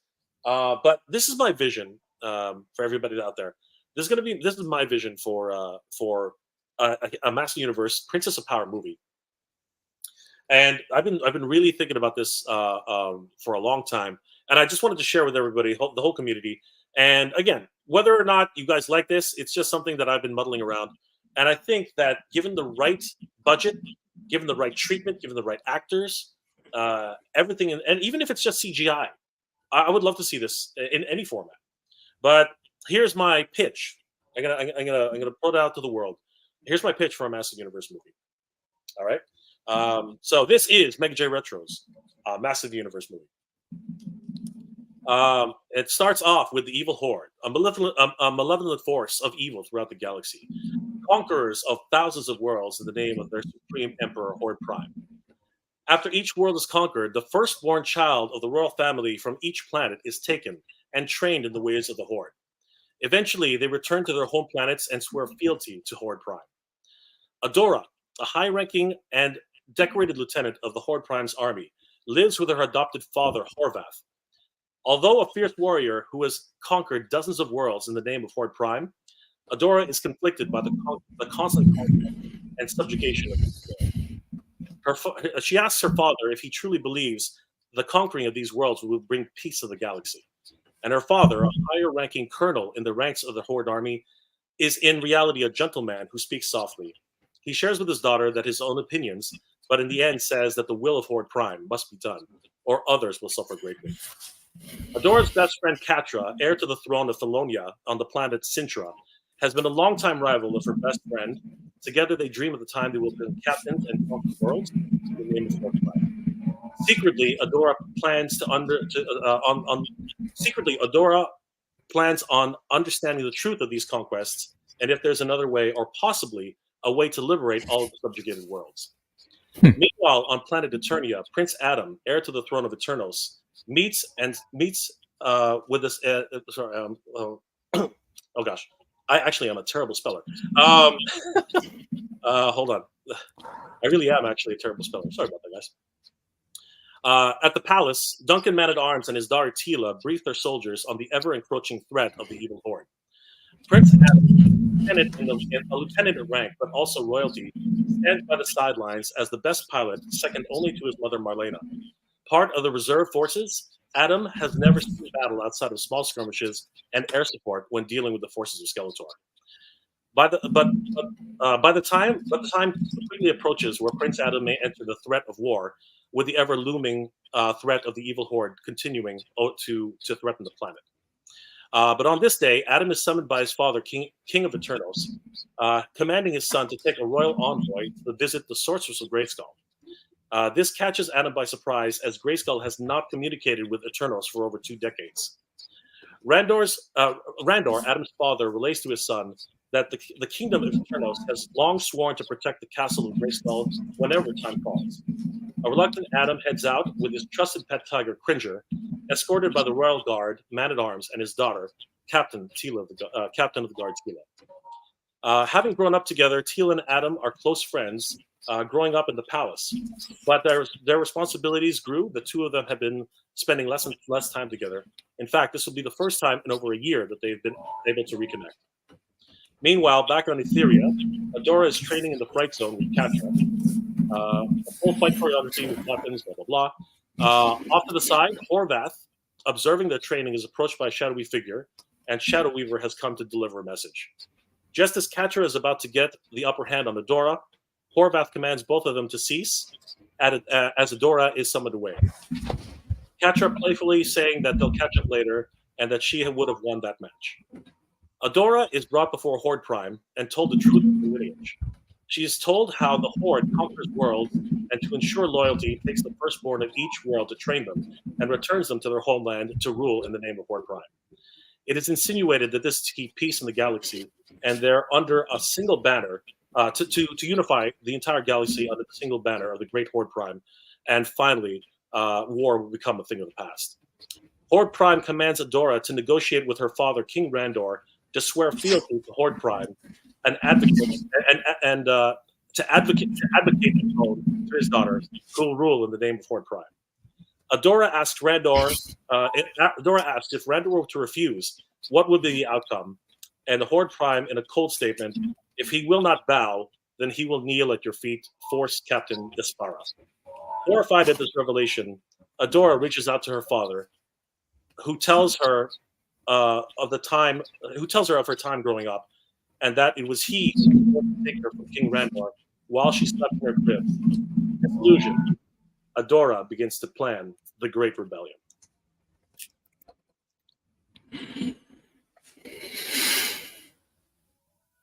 I think that's a pitch. As a tween film, a coming of age film.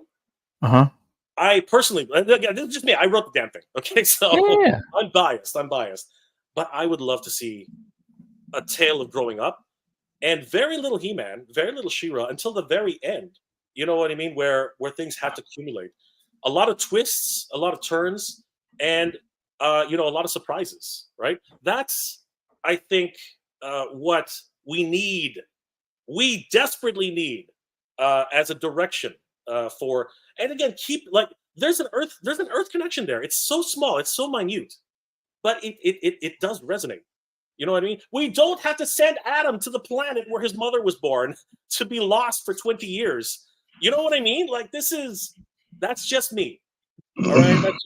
Anyway, I leave this to the people. I leave this to every one of you as fans to dissect and to nurture. And I give this as a gift to everybody out there, as food for thought, because it doesn't come from just one place. This narrative has come from multiple storylines, as everybody knows. There have been multiple storylines that I've mentioned, multiple characters that have been, from multiple different directions of He-Man's past, present, and future. So there's a lot of room to play in this playground, and I do think that 100%. Yeah. This is just one possible future for the Masters universe. Anyway, I thank you for your time, because I know that it's not easy to listen to somebody ramble on about their own, storylines. No, I mean, I dig the pitch. I dig the basic premise of the sort of like two characters separated, right? Kind of converging. I think you've got the larger sort of space epic in there too, which I think is a really great side of the Motu mythology that I don't know, it doesn't quite happen at the start, right? It eventually gets there. So I love that idea. I love the idea that you kind of you've got two narratives going on, really, right? Two main characters. So I totally dig that. I don't know. I think I'm just sort of wondering about the He-Man of it all. The idea that he doesn't show up till the end. Or She-Ra. What I didn't talk about at all was the legend of King Grayskull. Right? I didn't talk about that at all. And that's why Adam's being summoned to Grayskull to learn about to learn once again about Grayskull and what Grayskull did for Eternia, eons ago. Right? And that's the only reason why they had to steal Adora, right? That's the thing, because they conquer worlds and they take a herald, right, as a hostage, very much the same way that the Romans did whenever they conquered a country, right? They would take the firstborn child, raise them, and then return them. There's actually a whole movie on that on Netflix. You guys can watch that. I can't remember what it's called. But yes, same thing. But Adora was actually taken because they could not defeat Eternos. So in order to keep the forces of Eternia at bay from attacking the Horde, they're holding on to Adora as leverage, because they know that they will not attack. Because again, one thing, and we know this from Revelation, magic is the difference on Eternia, right? Magic is like, technology is only half the battle. G.I. Joe. No, it's magic, which is the big difference on Eternia, and that's why the Horde can never really truly take over Eternia, which is why they took Adora hostage, right? Again, it's a play. Sorry, I didn't mean to cut you. I was just like expanding on. Oh no, only because you did mention. I was the one of the last things you said after the pitch was that He-Man would come like later, to kind of be more towards the end. And I'm just thinking about like that first Godzilla movie that the Rogue One guy did, where like we don't really get to see Godzilla till the very end. And I don't know. I feel like he's this is not a monster, right? This is not Godzilla in that like he's a character that can do things that we can follow and engage with, that I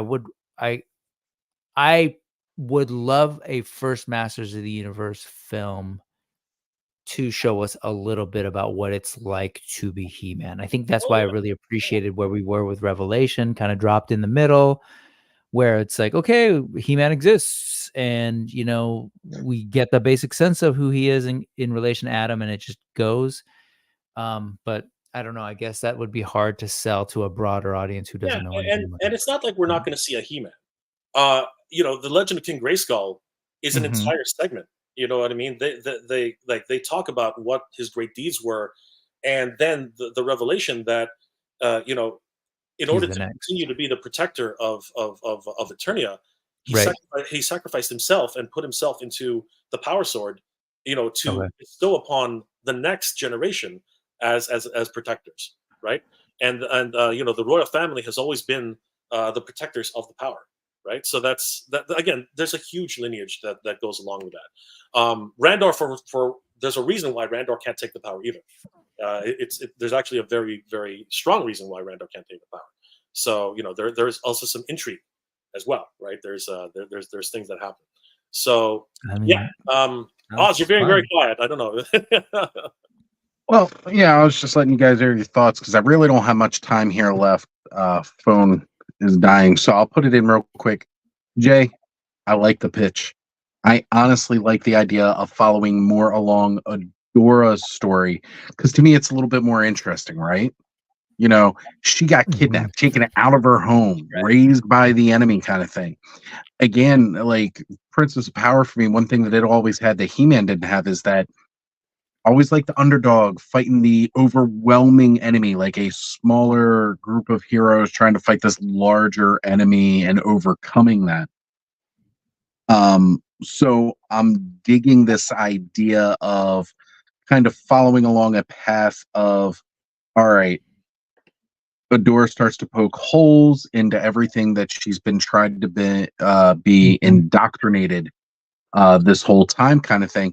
And I think it spills well into making a multiple movie series with that, because say this first part, you're watching a lot of this training, this indoctrination with these little seeds of doubt starting to be placed and building upon that. Then by the end of this movie, you're coming up to a point where she goes, all right, we got to figure out how to fight back. So then she starts learning more about her past, and she's like, that's where I need to get the help to battle this horde kind of thing. I need to go back from Etheria to Eternia and get the help I need to battle back against this horde, because we're tired living under this rule. All this indoctrination bullshit out the window. They could throw a little Pink Floyd, Another Brick in the Wall in there or something like that. I'd be down for it. I think what you've laid out here is a really great start to what could be a multi-picture deal. And using a younger Adora, like, say like 15, 16 kind of thing. And Adam, again, right? You said firstborn. Well, that's the funny part about twins, aside from one being a minute or maybe an hour earlier than the other, they're both that firstborn. The ambiguity of that is that they were both sleeping in the same room. and Hordak only had a Horvath. Damn it, Horvath only had a chance to take one child, right? So Yeah. maybe he reached for the one that was closest to him. But Right. you're right. They are twins, and then that's the thing. So, did the Horde really take an advantage? Right? It's hard to Well, say. that could be the catalyst that breaks the whole thing open, right? You weren't able to steal the firstborn because they were twins. Exactly. So, I mean, I think that works well for the story. It adds that little MacGuffin in there that you could play off of to be like, this is what sets this royal family a difference. Then you've got the lineage of power, and, she could eventually grab that, she can get her sword. He-Man's got power sword, and then boom, now we're gonna take down this horde. We've got all these masters coming with us. You got Skeletor coming out of the woodwork. Like, yeah, I hate those douchebaggy hordes. Let's go kill them. They kicked me out and stole some evil stuff. Whatever. Just have that play of evil against evil to help out, kind of two in the end there. I think it could work really well. But guys, I've got to get out of here because I'm dropping down to the 8% mark. It has been a blast, Brick. I've been hanging out with you all day pretty much since I got off of work. It was awesome. Love it. It's been good.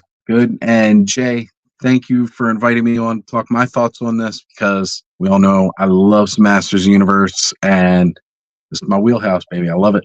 Thank you. Absolutely. And everybody in the chat, y'all stay awesome, and have a great rest of your night, guys. See y'all tomorrow. Woo. Night, Oz. Take it easy, Oz. It's always great to have Oz on the chat, and of course, hanging out with my brother, Brick Something. And thank you for the feedback. Thank you for the feedback, Brick. I really do appreciate it.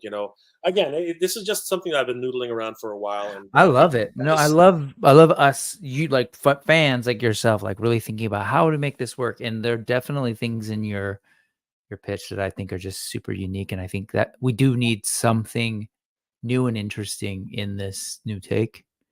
But if there was a comment a little bit later down the road. But so what I was doing while you were, I had Photoshop open and I was trying to put this guy's face on a giant body, and I couldn't do it. But I want to go back to him and just be like, I could see this working. At the end of the day, it's more about what you were doing, which is thinking about the larger story. How are they going to sell this world to us? Because it's not just He-Man, right? It's a world. It's the Masters of the Universe world that they need to sell and make believable, and work story-wise. So I want to put faith in this kid. They hired him for a reason. And I think that was it. Geek Illustrator Dad, that was the comment. Yeah, we're complaining about something we don't really know yet. Travis Knight has made some of the best Transformers movies ever, and Two Strings is awesome. I trust Travis Knight. This kid, he's got some acting chops. I mean, I'm not saying no, but it's starting off on the wrong foot for me. That is really just it. A fish out of water story. A kid with a destiny who's, I don't know, banished from his world. And some 20 years later, he has to go back to a world he never knew. Why would he fight for a world he doesn't know? I mean, there's so many things that just, for me, the Earth connection is weak. For me, the Earth connection is so freaking weak. And you already have an Earth connection. Why expand on that? I mean, Queen Marlena, one of the best pilots on Earth. A hero. Astronaut. Champion that. Keep it on Eternia. A person fights for their home world, right? And the thing is, he's never been on his home world. It's so crazy to have this young man sacrifice everything he's known in his life, ripped away from Earth and his adoptive parents or whatever it is, and then basically said, by the way, you are a prince of another world and you need to fight for us. As much as that, there have been stories like that for years, for decades, right? Mm-hmm. It's always hard for me to believe that some kid is actually going to do that. You know what I mean? Sure, you're giving a power sword. Sure, you're making him into a huge, big, hulking, He-Man. But will he fight for you? Is he actually gonna do he sounds like a mercenary to me. I don't know. It's to me, it's just a weird thing to do, right?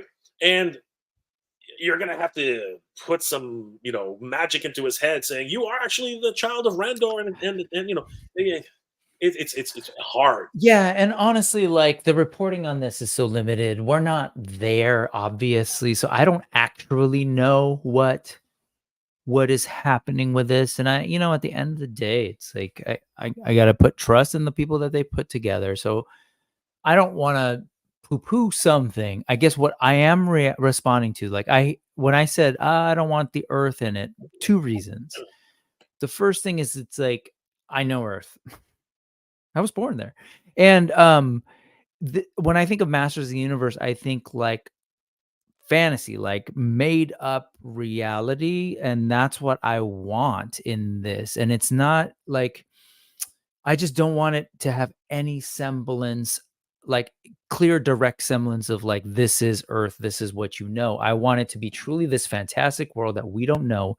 But what's important, I think, in a He-Man and a lot of genre stuff, in a Masters of the Universe thing, is that you give us relationships, situations that feel familiar and realistic. That's fine. Like, give me that. Give me like whatever. Twins separated at birth, the notion of like, who am I? What am I going to be? Trying to come to terms with some new power or some new destiny, all of that stuff. Those are things that I think people can relate to, but it should be in a truly fantastic world that I don't want to, I don't want to see bus stops. I don't want to see that's to me, it's just and the reason being is it's not just like I'm making judgments and you're not there. Like at the end of the day, like when I think about what makes Masters of the Universe Masters of the Universe, and to me a lot of it is it's that otherworldly nature of this backdrop. That's what I fell in love with. Like seriously, I got a Skeletor, my brother got a He-Man, and we didn't know the story. It was just like, what is this? Oh, okay, that's the world. That's what I fell in love with. Not really the character, because at the end of the day, there wasn't too much of a character. Sure, I could have opened up that mini comic and read it, but at the end of the day, I'm looking at this thing. It's the world that I'm imagining. And so, that's why I don't want it to take place on Earth. But then now we're in this convoluted area where it's like there are things that people know of Masters of the Universe and He-Man that we've gotten used to. And there are some, at a certain point, if we change too much of that, it's going to be that age-old question that I hear a lot of people point out with some of these Hollywood attempts to revive franchises. If you're going to change it so much, why don't you just make another movie? Give me the movie about that guy who gets pulled from his world to Earth. That's great. It doesn't have to be He-Man or Masters of the Universe. And so, but if you really want to like take the weight of this property, if the idea is like, oh, we want to do this thing because it's tried and tested and it made lots of money and it has a huge fan base that'll come, well then try and get the beats and the things that really make it that thing. And we tried that in the 1987 movie, and I don't know, man. It was fine. I actually think that movie could have been better if it wasn't a Masters of the Universe movie. So on that, I've said multiple times that people just refuse to believe me, but I am a massive fan of the Masters of the Universe motion picture. I adore it. I have every copy that on Laserdisc, on VHS, on DVD. I collect it whenever I can and whenever it's affordable. And I adore that film. Is it the best of the world? Absolutely not. Is it going to win any Oscars? Holy crap, no. But is it a wonderful film with a cast that was cobbled together as quickly as they could, and with a leading man? And I'm not talking about He-Man. I'm talking about Skeletor, who really just oozes freaking just evil incarnate, just a deliciously evil, mastermind in Frank Langella. Just beautiful performance. Yeah, he was great. And if they freaking left it on Eternia, every freaking scene on Eternia was the best thing in that movie. I mean, I love the new Prino, powered, Cadillac. I love that. I love the fact it showed up in Revolution. I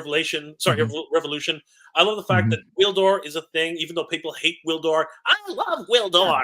Wildor is my favorite character from that movie. I mean, seriously, that is There are things that take away from that film that were great, but can it be made better? Yes, yes, 100% it can be made better. Should it be made, or should it even continue the legacy of the He-Man as we know it? You know what? There's argument to be made that's no, that shouldn't. You can take beats from that, like what I've done with my idealized story. It's not the same story technically, right? I started all the way back when nobody even knew who He-Man is anymore. Like I've removed He-Man from the equation. People have forgotten about He-Man. Right. People have more or less forgotten about King Grayskull. Mm-hmm. But now the world is threatened once again, and a hero, a champion, must come back. So the power must return to someone, right? It really is a melding of 2000X, of Revelation, of Revolution, of Princess of Power, right? Of Secret of the Sword. I've taken influences from every single genre of, except for New Adventure. I never watched New Adventure. You know what I mean? It's a shame because I'm watching it now. It's a great series, and a lot of people have reservations about it. But I really am going to finish a New Adventure soon. But combining those into a narrative where I think fans would appreciate, but also new fans and new tweens, right? New tween fans. Sure. That's Yeah. because they need something to relate to, and I get that, right? This is a coming of age story. This is not exactly a spoiled prince. He's been raised to be a soldier. You know what I mean? He is a lieutenant, right? And he's willing to fight. He wants to protect his country, right? Mm-hmm. But instead, he's being taken. And you know what? This follows very much. And if you look at the storylines, this actually follows very much 2000X, right? He's taken from that and sent off as an emissary to go visit Grayskull. A forgotten castle in the middle of nowhere, in the wilderness, right? And the only and Randor basically gives him a tiny glimpse. He's like, we have sworn to heed the call of Grayskull, no matter what, right? We are to protect Grayskull. So there's a history there that everybody except Adam knows, right? And now he's about to find out. And the same thing with Adora. Adora now realizes that the life she's led is no longer the life she thought she was. She was conquering in the name of a leader who she believed was conquering for the better good, right? The world, like universal peace, right? Only to find out that she was actually taken forcibly from her homeworld, much the same as every other royal that they've been doing, and she didn't even realize that was actually happening to her. And now she's got and she already had thoughts. She was already contemplating, is this the right thing to do? Like, are we conquering in the name of peace, or is something else happening here? And that storyline I think is going to be fun to explore.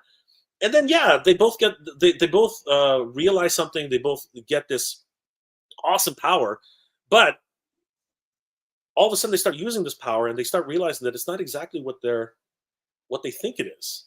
The power is not exactly what was promised. There's going to be a lot of twists and turns, and then they're going to have to like grow up. Mm-hmm. That's, I think, the biggest part of this story. The fact that they will need to make decisions which neither of their worlds are going to be happy with. Right? I think that's all really weighty, cool stuff. 100%. No, go ahead. No, I guess where I'm just struggling, because generally, it's like I want to see new things. I want to see, I want to see like these brands definitely survive and get sort of like reimagined for the 21st century. I do, but I think there's also this part of me is like, wow, that sounds awesome. Like if someone pitches a story like you did, but I'm like, at a certain point, I wonder if this is not its own new property versus like, why are we I wonder, why are we shoehorning things into He-Man? Like, even that, I really did enjoy the CGI show, but there were also parts of my enjoyment of that show I was kind of like, I wonder how this would have been if it wasn't connected to He-Man.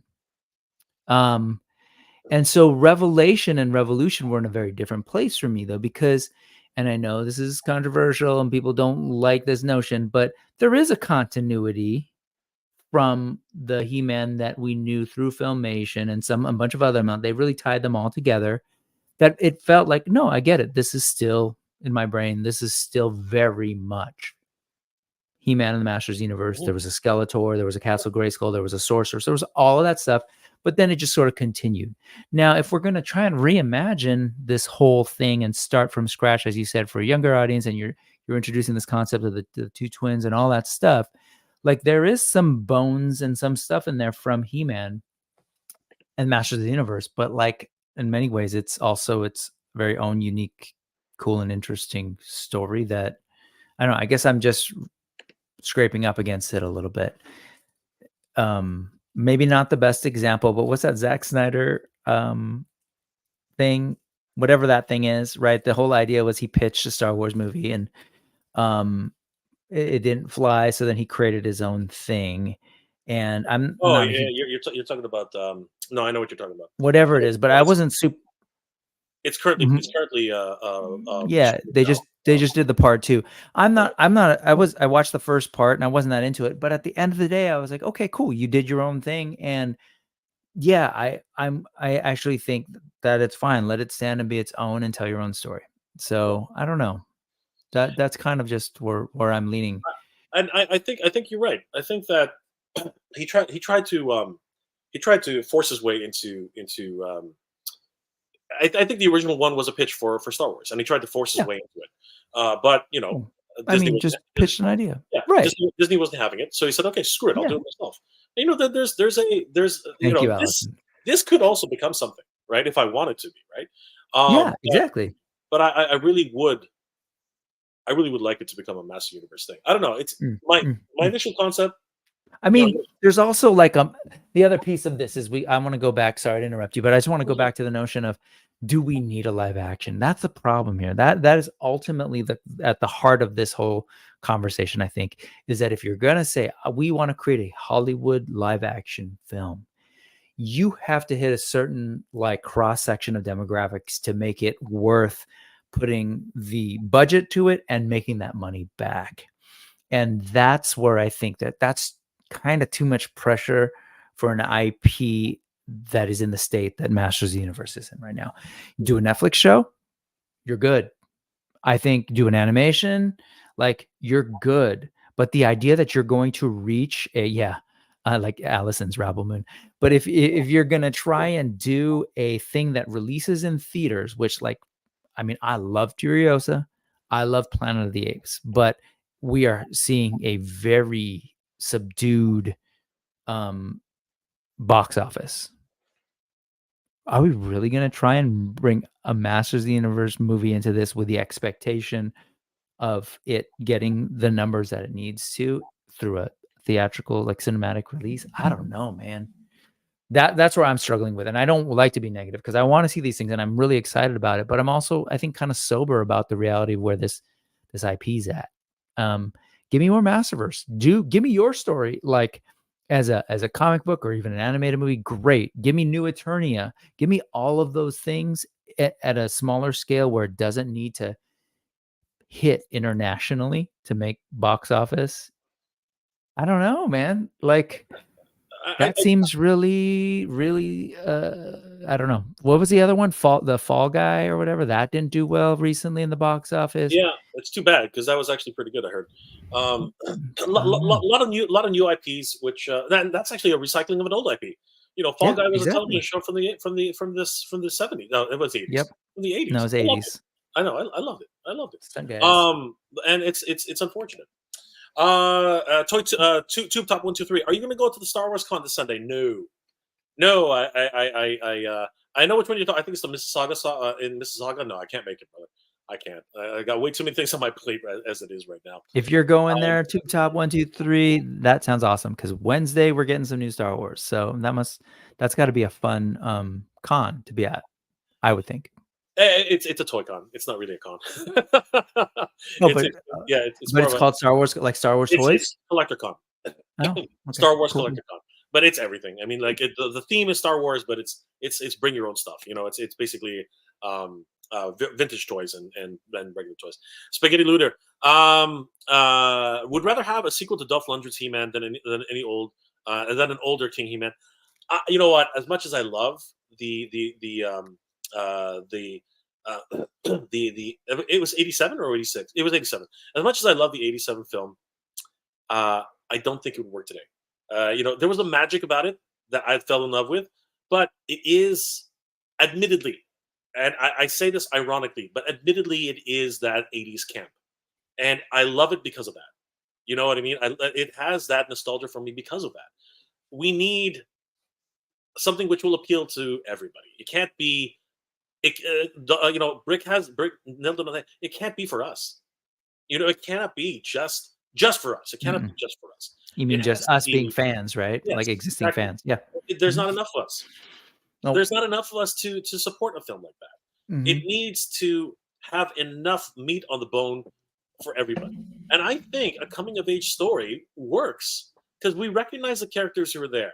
We'll recognize Teela, we'll recognize Man-at-Arms, we'll recognize all the baddies. You know what I mean? Triclops, Whiplash, and we won't see Skeletor for a long time because again, he's hiding back, knowing that his mentor is coming back, right? Mhm. And we don't really know whose mentor is this time, right? Again, there's a lot of things that are happening, right? I haven't even told you about Horde Prime, and it's not who you think, right? There's a lot of twists in here, right? And I think that would give fans of the original series something to look forward to. But then Mhm. people who are discovering this for the first time, they get to follow the origin story of Prince Adam and Adora and Tila. Yeah. Because we're gonna have flashbacks, we're gonna have recollections, and in a lot of ways, I wonder if it would be. And Brick, I think you're right. I wonder if a lot of ways that this could be more like Game of Thrones, where it is a television series which is huge. You know what I mean? I wonder if that's really what it is. Much like the Filmation series, which created a mythos that people have fallen in love with for decades. I wonder if the real direction for a live action He-Man series would be to treat it like a fantasy series, much like Game of Thrones, where you give it the respect and the budget that it needs to actually, expand on the narratives that the writers who are going to be responsible for this really can expand. I would love to see Granomir. Oh my God, I want to see Granomir. I want to see Granomir. I want to see dragons. I want to see ice trolls. I want to see shadow beasts. I want to see it all. I want to see I want to see Bakur. I want to see everything. You know what I mean? I want to see the crystal sea. I want to see everything that Mhm. we've only ever really heard of, right? And I don't think I think you're right. I don't think a film really because of the big budget and the returns that Yep. it needs. I think that's really you hit the nail on the head. The returns that it needs to actually make, the pressure of a brand new Yeah. IP to do that, and not technically a brand new IP, but because the history of the He-Man and the Master Universe franchise is $1 billion industry, the Yeah. Yeah. expectation will be that it makes $1 billion at the box Oh, office. let's put So, it this way. Let's put it this way. In 2024, Star Wars is having a hard time. oh yeah, oh yeah, And a lot of it has to do with the fan base. It has to do with a bunch of different things. And it's hard getting that sort of like consensus, like, oh my God, this is great. Masters of the Universe, which I love. I absolutely love, but like trying to be in that pressure cooker, I don't know. I don't like to speak in absolutes because someone earlier said, like, oh, I think if this movie doesn't do well, it's gonna, kill the possibility of the future. But we are just such in a weird place with the box office, as I've kind of mentioned earlier, and that fandom in general. Like, really, Star Wars. Who would have thought that Star Wars would have had such a hard yeah. time getting some traction? And so, I don't know, man. I'm sorry to say Yeah. this because I would like to be optimistic, and I would love to see all of our things get the treatment that we want, but It is tough. uh, it's tough. A lot That of said, they're making a film and yeah. they've cast some people, so I'll go for the ride. Like, I'll absolutely like check it out and want to see it before I make the judgment on it, because there's some really talented and creative people out there right now, and we are definitely, like, it's just a different kind of, like, we are seeing quality as far as, even though the box office might not be there, the return may not be there, I'm enjoying the modern storytelling. So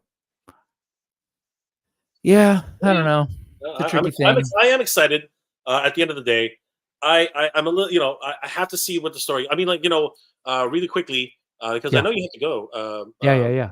Brick, but really quickly, Geek Illustrated Dad is right. We're complaining about something we really don't know, Yeah, and exactly. we have to give it a chance. And it's true. Yep. Much as Yep. I've been telling everybody for Revolutions, Revelations, give it a chance, right? Don't just write it off because some idiots on the internet are saying, "Don't watch this. It sucks." And it's like it didn't suck. It was a great series. It was an incredible series, and it's because of bullshit like that that people missed out on an incredible show. Really, it really is. And you know what? People say, "Oh yeah, I watched it and I still hated it." You know what? That's you.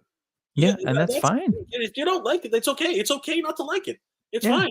But at least give it the chance, right? At least give it the chance. Really quickly before you get going, Brick, because I Can I really just before you just switch? I'm sorry. I just want to sure, add to what you just said. sure. Not only just give it a chance, give other people a chance to enjoy it without feeling the need to prevent others from. I actually don't care if you watch it and you're like, I hate it. Cool. Thank you. But then don't scream at other people and say, no, you should hate it too. And this is why it's terrible, and take the fun away from other people. That makes no sense Yeah, to me. And I'm peer so pressure. tired of that. I Whether totally it's Motu, Star Wars, G.I. Joe, whatever. Like, just, I get it. You don't like it. Cool. Some of us do. I totally agree. Peer pressure is still a thing, and a lot of people do succumb to it, Yeah, and man. myself included. Yeah. Just before I know Brick something has to go, Yes. but just before, really quickly, he has to go. Brick, I wanted to announce while you're still here because I was going to do it while Yes. Oz was still here, but unfortunately, I did want to get your reaction to this because I know you've already had a couple of chances here, but I wanted to show off. Shameless plug. I wanted to show off some of my merch, which is going to be going up live. I hope tomorrow. We're still working on it. I need beta testers actually for this. I've got a couple people from Germany who told me it works just fine.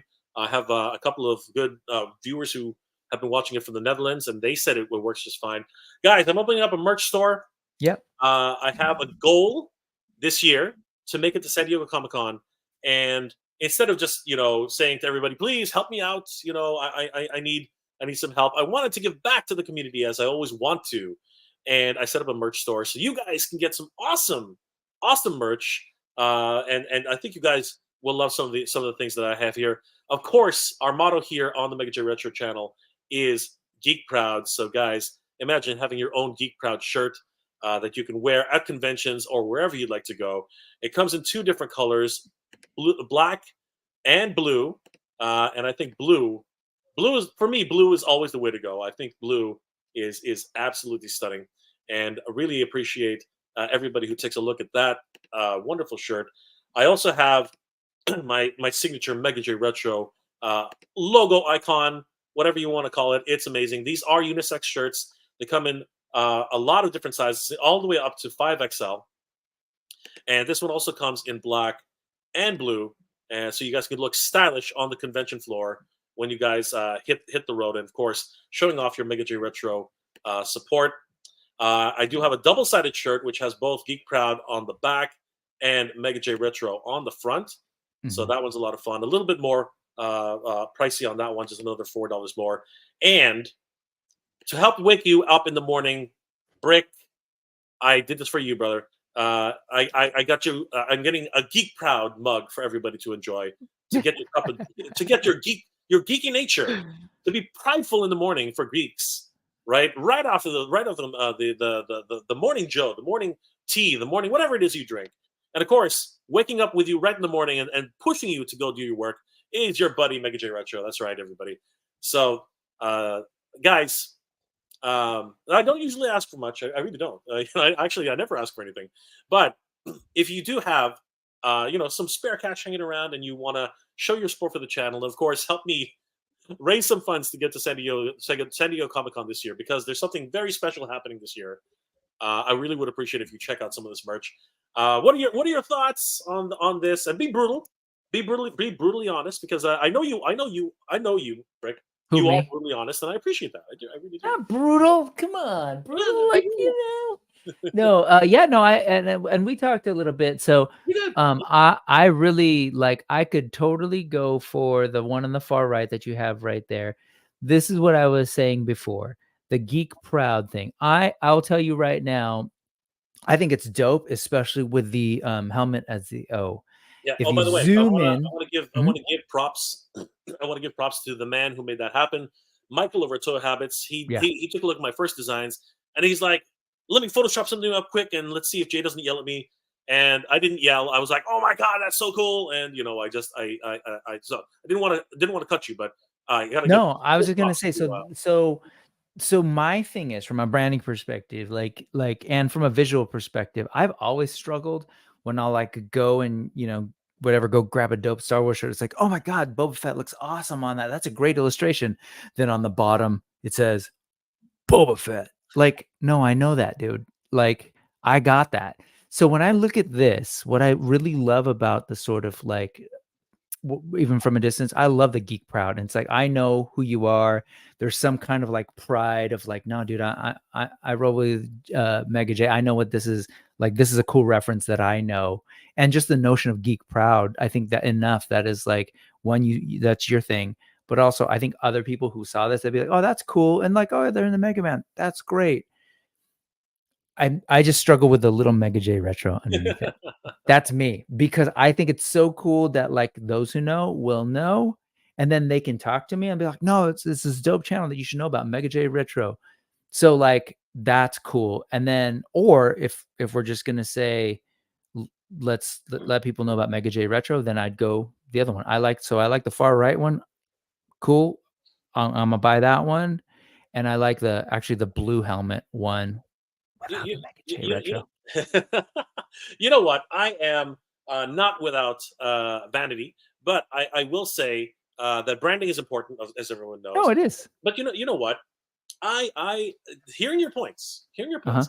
I am a man of who takes criticism, well, Uh-huh. and I totally get that. And you know what? I will put this where my mouth is. I will go ahead and say, guys, if you, I want feedback from everybody. I want feedback from Brick. I want feedback from Allison. I want feedback from Michael, who helped to make this shirt happen, right? And Toy Socialist. This was all inspired by them as well, by the way, guys. So yeah, you know what? Tell me, guys. Do you think? And again, I don't take offense. I want to know. Do you think I should remove Mega J Retro from the bottom because everybody already knows that Geek Proud is my thing? It's Yeah, what I've been it's your championing helmet too. for decades. Let me know in the comments section. Let me know in the chat. Let me know, as you are buying one of these things, if you are going to buy one of these things, tell me, Jay, you don't need to, splatter your name everywhere. Geek Proud is represented by you, and you know what? We're all going to remember this. And I think it's even cooler if it's without Major Retro. I would be happy to take it off if enough people say, "Yeah, Jay, go ahead, take it off." It makes no sense. Is this? Can I also ask you a question though? Sure, sure. You're doing what do you call it? We were talking about this earlier. What's the name where you order it and print on Oh yeah, this demand, is right? print on demand. Print Print on on demand. demand, right? So you're not paying for materials up front, right? No, these are print on demand. So So I just basically, want to throw this out there. Why do you have to make them choose? I mean, why do you have to do one or the other? Do both, have them both for sale. The people who want the one will buy that one. People who want with your name will buy the other. the not that that's not difficult. But Yeah, on Merch Store where you're like flashing through it like 5 seconds, I don't think a lot of people would notice that anyway. the So difference. I really Sure. would have to. Fair, fair, fair, fair. Okay. I really would have to take it off. Like it's something that, and basically, even after I launch, if a lot of people, if I get a lot of people getting feedback from me and saying, "Jay, I'd love to buy this, but would you please take off the Mega Jay They Retro?" won't. I'm No one else will say fine with that. No, no. I think no. The reality is there's a reason why most store you go into a Target here and you see all that stuff. They have to like, even though most of us it's like, oh, that's Boba Fett. I know that character. They put Boba Fett on it. Oh, that's He-Man, and then they're gonna put underneath He-Man. Like that's I already know for a fact. I know of people who work in apparel. My brother works for Disney, as people know. He's an Imagineer. We've had this conversation all the time. Most people will rather buy the one that says the thing, which is why in our thread earlier, I was just saying, just make the one and let me order the one and then take it off. Oh my gosh, that's crazy. Um, I mean, it's not impossible, Brick. No, You and I will talk. You and I will talk. Don't worry it's about a design geek thing, man. I love to be cryptic when I'm out there, it. and I then totally have get it. people come up to me and ask you, I'm the "What's same way. that?" I'm the same way. This is Nega Really quick, Jay Retro. really quick before we let Brick go. Spaghetti Looter. Hmm. So cool. Are these also available? Yes, they are available all over the world. I made it available to everybody, and the print on demand supplier uses print shops in your country, or your continent. So a lot of these are be actually printed in Europe, and the shipping costs will be much less. Because I made that mistake early on. Actually, if you look at the screen right now, you can actually see Canadian shipping on some of these shirts. That's because I had to create a new category because Canadian shipping, for whatever strange reason, is not included in the distribution area. So I actually had to create one just specifically for Canadians because it's literally killing us. I had to order one of these as a sample, and let's just say I paid double. And now I realize that if I had waited a little bit and understood how this works, I probably could have saved a little bit of money. Anyway, I'm going to get back to some of these comments, but I did want to say thank you. Huge thanks to my good friend, my Filipino brother. Maraming salamat po, pare. I really appreciate it. Brick, what are you working on, my friend? And of course, how can people reach you? And where are you going to be coming up soon so people can actually find you? Oh yeah, sure. So the Brick Something channel, come through. We talked mainly toys and a bunch of other geeky stuff, but every Sunday, 3:45 p.m. Pacific, 6:45 Eastern, and everywhere in between. I do a show called the Brick Something News, but it's not like truly like news because we talk about old stuff, new stuff, anything that we find interesting. So it's me and a co-host. Jay's been on there, Oz has been on there. A bunch of people have just come through, and we talk about the needless ephemera we saw. Basically, we just share and tell. So, anyways, that's going to happen on Sunday with Yoko McCann of the Boba Squadron, Fallen Fett Chronicles, and a bunch of other stuff. And then next week will be a pre-record with Mythic Legion's customizer Emil Wickman, which is dope. And so there's a bunch of other folks coming through. And I am currently working on, since we're talking Masters of the Universe, I'll say it here. I saw Cobweb Collector in the chat. So Cobb and I are collabing on a Masterverse-centric series of shows on our channels. So it's called Into the Masterverse because we're both hella into the Masterverse and we're going to go deep into the Masterverse. So that's what I'll say. And man, thank you. Salamat, man. Seriously, always great to talk toys, movies, nerdy stuff with friends. It's a great conversation, and that's what it should be. Not a yelling match, not a one-upmanship. It's just us exchanging ideas, having fun, because this is the stuff that makes us happy, as it should be. So. Pare, maraming salamat po. This is the way it should be. All toy collectors, just enjoying. Brick, you got to go. Thank you so much for being here. Have a great night, everybody. See you soon, guys. Definitely follow Brick Something on all the socials and, of course, his YouTube channel. You won't miss it, especially if you were into AWOC, Animal Wars and Kingdom. This man is working hard. Brick, teachers rock, man. Take it easy. Oh, thank you. I appreciate that. And actually, let me say one more thing. Your story is dope. Don't give it to Mattel. You don't have to say it. No. Seriously, like, it's really interesting. The thing of it. So here's the deal. Don't give it to Mattel. I'm not giving it to anybody. Create your own characters. I'm sharing this with our people. Create your own characters. Sell us that same story. I want to see it. That just that's a really good idea. A comic book is easy. A comic book is easy to do. It starts off with a comic and then moves on. Gilly makes comics, sure. Yeah, all right. Comics. You and I can work on this together, Brick. We can all work on this together, everybody. Anyway, I'm gonna take some comments, guys. Say goodbye. Good night. Good night, everybody. Bye-bye. Thank you. All right, guys. And of course, it's just me again, but that's okay because I can take on a show all on my own. Let's get some comments in here because you guys have been commenting up a storm, and I haven't been talking. I haven't been saying anything, unfortunately, and I apologize for that. Let's see some comments here. Here we are. Mind the Body. I want to read it further, and if you need someone to bounce off the ideas off of further, let me know. Absolutely, guys. You know what? If you guys enjoyed my little narrative there, and you would like to make suggestions, I would love it. You can always send me suggestions to jay@geek-proud.com. You know what? I have a banner. I can just put it. Yeah. So if you're interested, guys, just obviously, just say what the hell is that? Ignore the PayPal. Ignore the PayPal. That's not. I don't have time to change the ticker. But yeah, guys, if you are interested in helping me with this story, sending me suggestions, please do. I'm so happy to take feedback from everybody and some great suggestions. Just email me. Forget PayPal. I don't know why that's even there. j@geek-proud.com. Please send me suggestions because I would love to hear back from you guys. It was always great to collaborate with this. Geek Illustrated Dad. We don't know if that's technically the story though. John thinks it's an old story treatment. Interesting. Okay. So yeah, things could definitely change. Andrew Davis, Jay, over here, writing screenplays. We're going to have to get a Kickstarter together to make this movie. You know what? I'm not going to lie. I'm not going to lie.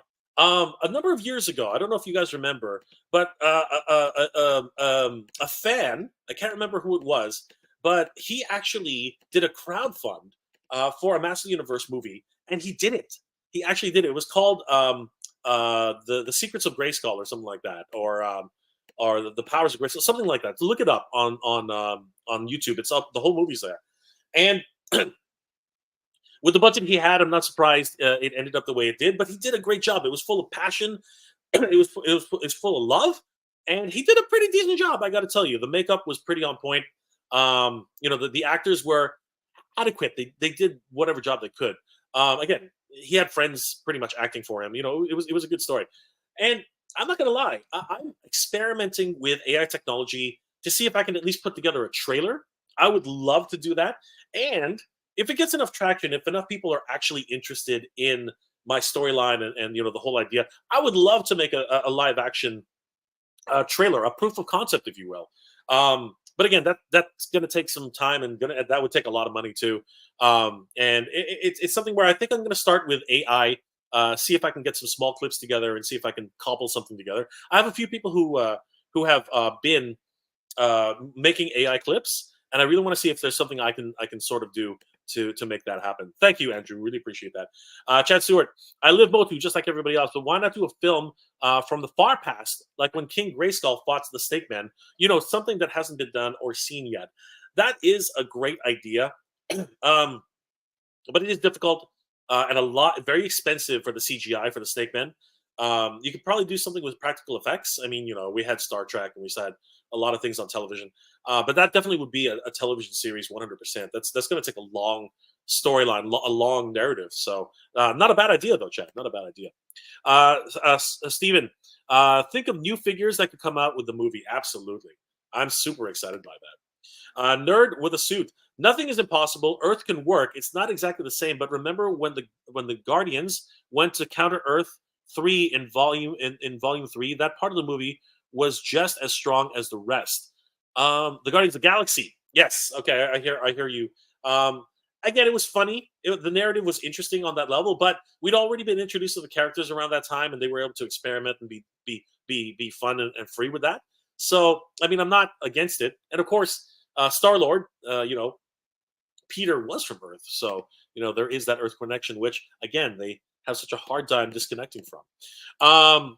Nerd with a suit. So not only did she have to realize the Horde was wrong, even when the supposed good order was wrong, Adora ends up accepting her happy ending, and she truly forms her own path and fate. It mirrors Catra.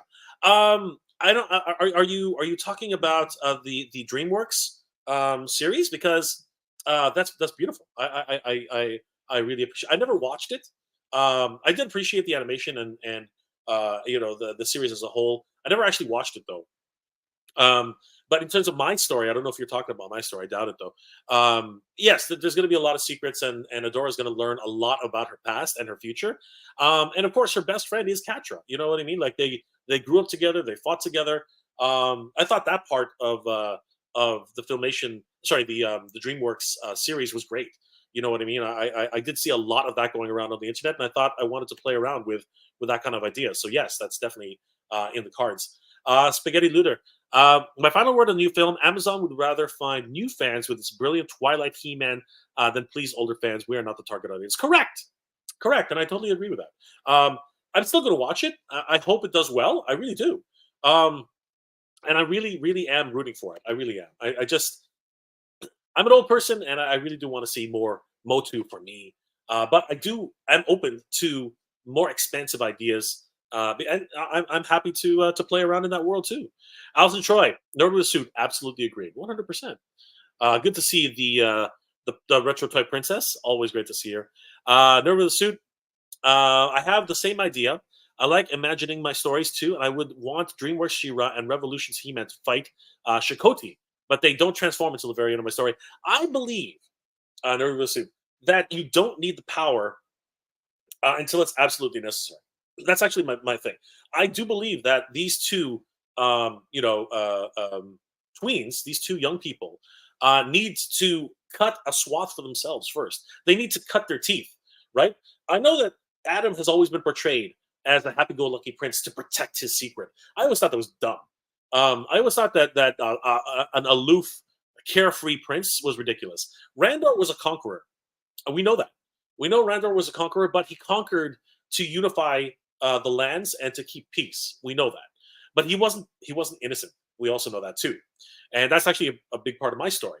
But Prince Adam, apparently Randor, as disappointed as he was, I'm so disappointed in my son. He never actually pushed him. He just let him lounge around the castle and do whatever. And that was to help protect his secret. Whatever, man. No, Adam is, as I said, very much akin to what was happening in 2000X. He was trained as a soldier. He fought alongside Tila, and he's never really known true battle, but he will in the storyline that I'm crafting. And I totally agree with your idea. I would love for She-Ra and Revolution She-Ra and DreamWorks She-Ra and Revolution He-Man to fight Shakoti. That would be insane. Great stuff. Mind and Body. I like the pitch, Jay. I think you can leave the Eternia aspect to a minimum, with the plot of Adora being the adopted daughter of Hordak and her wonderings about her origins. Yes, so it's not hard to realize who Horvath will eventually become.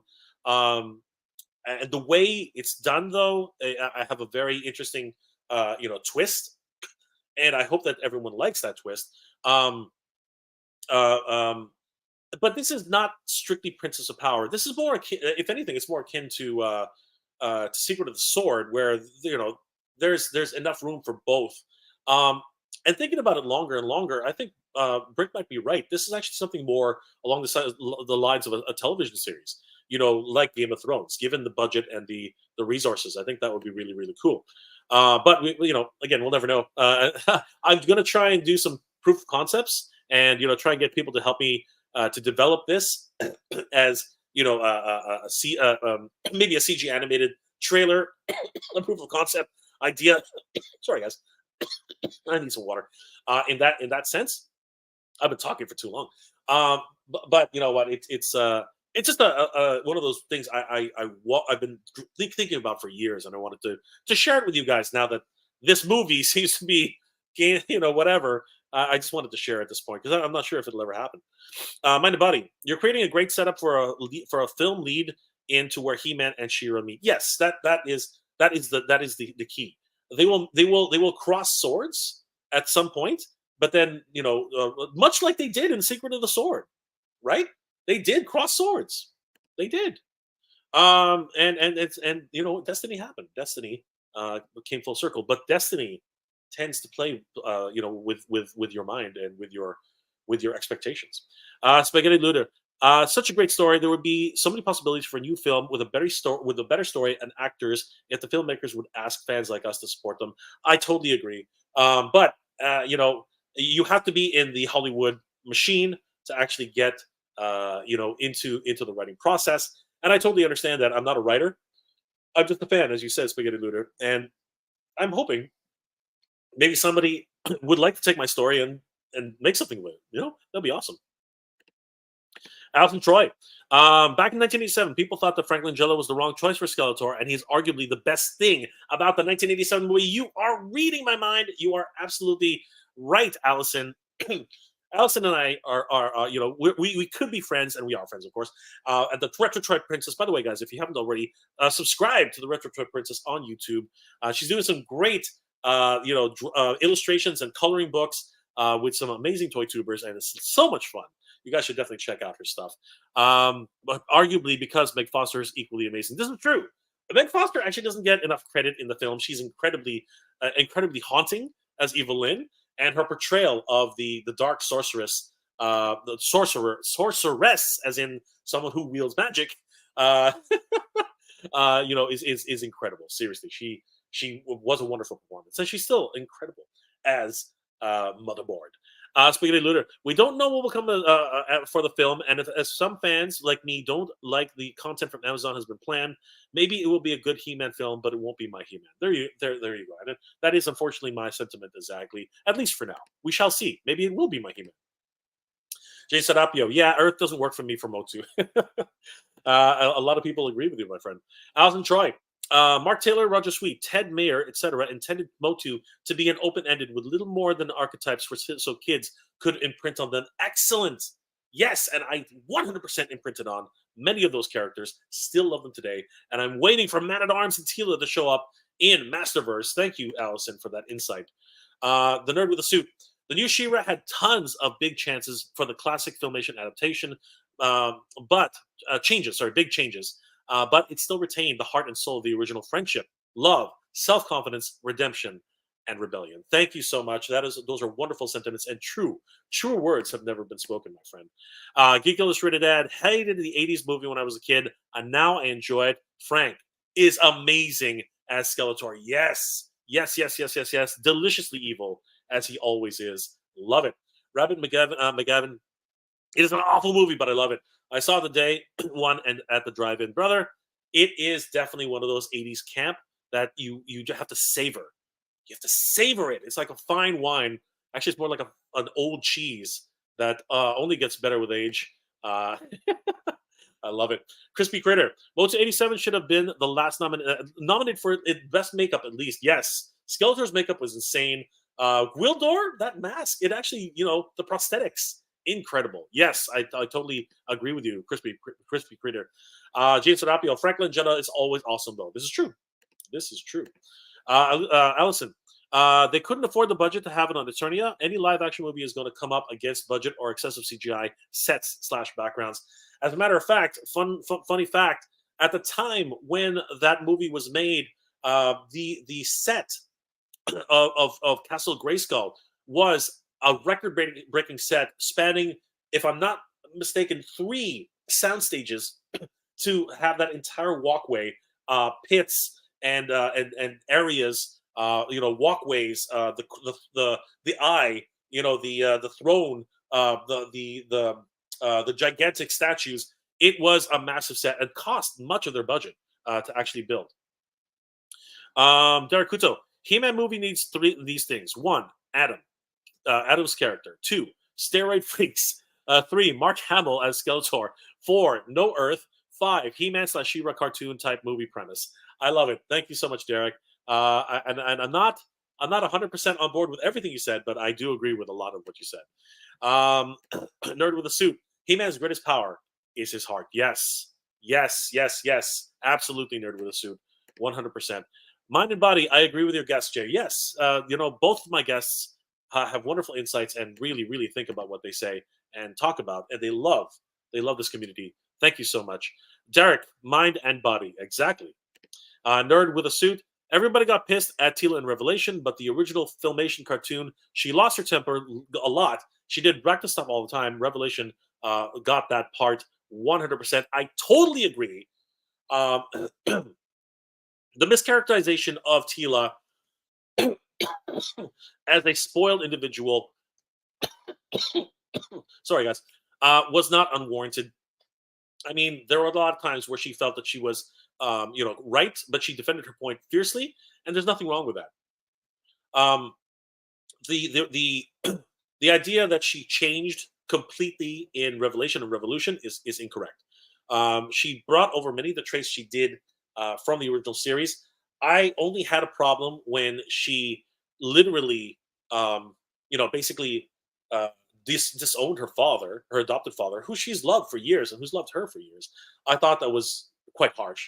And abandoning her post as captain of the guard one that she's held for a decade, if not longer, and turned her back on her people. I thought that was uncharacteristic of her. I thought that was uncharacteristic of her. Everything else, I sort of accepted. I knew that Tila was hot-headed and headstrong and determined, and I love that about her. I love everything about Tila and the way she holds herself as a proud warrior, as a fierce competitor, as someone who is fiercely loyal, but at the same time also sometimes takes that a little too far sometimes, and just like all of us, hurts the ones we love.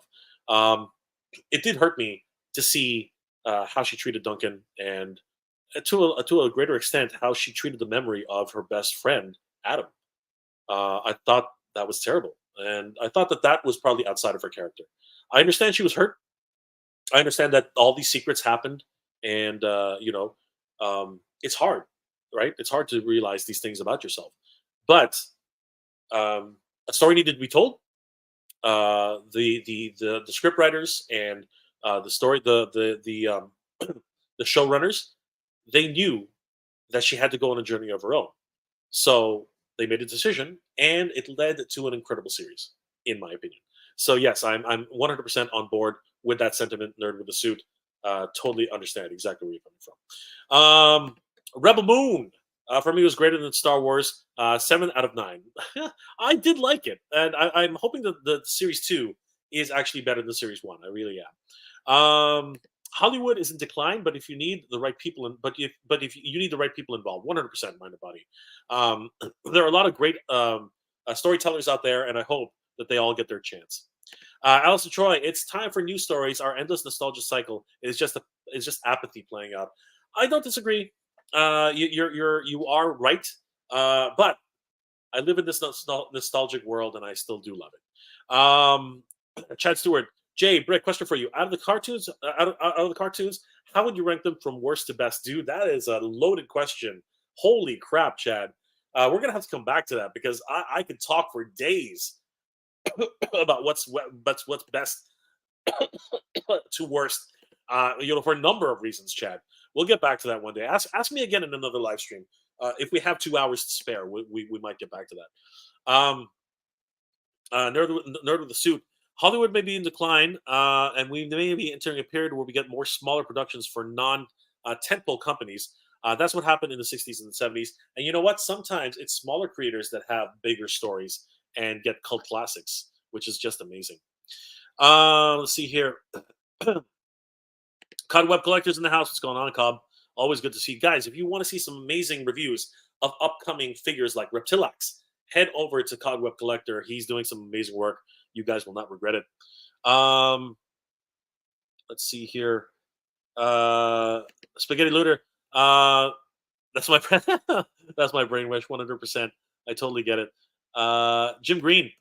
It will be the same old problem. Needs a wide appeal, but the grumpy old men in their 40s and 50s will hate it because it's not a live-action version of the Filmation cartoon and mini comics. I'm not sure. Again, there's a lot of room if the story is good enough. And grumpy old men like me in their 40s and 50s, we have to get over that idea because I am big enough, and I'm huge, by the way. I'm big enough to accept newer ideas. I really did like the new Thundercats, not Thundercats Roar. I did not like that, but I did like the 2010 Thundercats. I think it was 2013, 2014. I can't remember anymore. But it was in the mid 2010s. I really did like that cartoon. It was very anime. I really did enjoy it. Let's see here. A lot of people chiming in right now. Mind and body. Maybe we need a non-American studio. I mean, no, yes, and I understand where you're coming from, but the cinema we're used to here, sometimes when it reaches other cinema from a different location, sometimes it doesn't really jive. It's hard to find the right mix. It really is, as much as we like it to be. Renda Gozig, I have 2 great books of Motu's Rise and Fall from 1982 to 1987. Did you know that Master of the Universe lost $393 million between 1986 and 1987? Yes, of course. I think the new film will be in development hell. I tend to agree with you, my friend. it unfortunately is one of those crazy things that does happen. All right, I'm gonna have to start moving on because there was a lot of people in the chat. Um, oh, Cora's in the house. Cora Bertlet, definitely definitely this. It's okay if someone doesn't like a certain incarnation of franchise, but there's no need to harass people who don't enjoy it. Absolutely, Cora, 100%. That 100%. Crispy Critter, nice. Thank you, brother. I really appreciate that. I really do. Nerd with a suit, knows Cora. Hey, what's going on, you guys? It's always great when people when people meet up here. Clint Jorgensen is going for the shirt and the helmet. Thank you, my friend. Thank you. I really appreciate it. I'll have details of when it launches and a full video on the topic. I'm just sort of waiting for the shirt to arrive. I don't know. Maybe I should just go ahead and launch it. People have been asking me for merch for a long time. I just never had a reason to really do it, and now I sort of do have a reason. So I kind of need to get that up as soon as possible. James, I love seeing the Ozai toxicity, and it really births Azula. Ooh, you guys are talking about Avatar. Nice. Korra is Shira's dreams for Shira isn't my Shira, but there are things I like about it. Yes, there are always things you can take away from wonderful films. Anthony Davis, Jay, did you write a complete movie script? I want to play the Beast Man. I got a sick, sadistic version of the Cowardly Lion. That would be cool, brother. That would be cool. No, it's just a treatment. It's not something that it's been mulling around in my head for years. So I decided to put it on paper, and I decided to share it with all of you. You know what I mean? I wanted to share my thoughts about this new Master Universe movie and how I would go about it in my own special way. And I think it's a lot of fun. I think it has a lot more development to be made. A lot of holes that need to be filled. And this is why I put it out to the community to see what you guys thought about it, to see if it even has any legs. Because it could have easily just said, this script sucks. This storyline sucks. What are you talking about? You should never even touch a Motu storyline ever. That could have easily happened tonight. But it seems like some of you have resonated with it, so I appreciate that. I really do. Spaghetti Looter. Yes, they are deliverable to Germany. I did make so and tried to get the cheapest shipping possible for everybody. 100%. Nerd with a suit. I have Kylo Ren's shirt, even though I think they screwed his character up with. I love the characters TFA and TLJ. There you go. There's always something to take away from characters. Cora, at this point, most of us won't believe the film will really happen until we're sitting in the theater. Cora, you and I are right on the same page. I totally agree with you. Let's see here. No problem, Spaghetti Looter. I'm doing my best. I'm doing my best. Spaghetti Looter, yes, of course. Until next time, my friend. Thank you for being here tonight. It's been such a magical evening with you guys. Me complaining, bringing out some of the Nega Jay to talk about this crazy film. Again, it might not be my He-Man, but it's going to be somebody's He-Man. Ryan Ventek, creating a He-Man movie is an easy formula. You put James Etok in charge of it, Dusan Mitrovic in charge of music, Emiliano Santalucia in charge of design. That would be an amazing film. That would be an incredible film. 110%. Spaghetti Looter, give the idea to Mattel and Amazon. No, I will not be giving anything away. I want to work with studios and people who care about the stuff. So I would like it to be a smaller studio. I would like to approach someone really small and see if they'd be interested in taking on the project. I think that would be a lot of fun. Old IT guy Jay, just doing it old school. Yeah, we tried, brother. We tried. Clint Jorgensen, do a flip or comic book, but cut out Hatter from the royalties. He will never find out. Ha ha. Ha ha. Watch out. Hatter might be watching, Clint. You never know. Hatter might be watching. Nerd with the suit. Yeah, it makes sense. See, loving Motu and Princess of Power, all about the chill and acceptance. It was a franchise with a hit animated series made the LGBTQIA animators and storytellers. There you go, brother.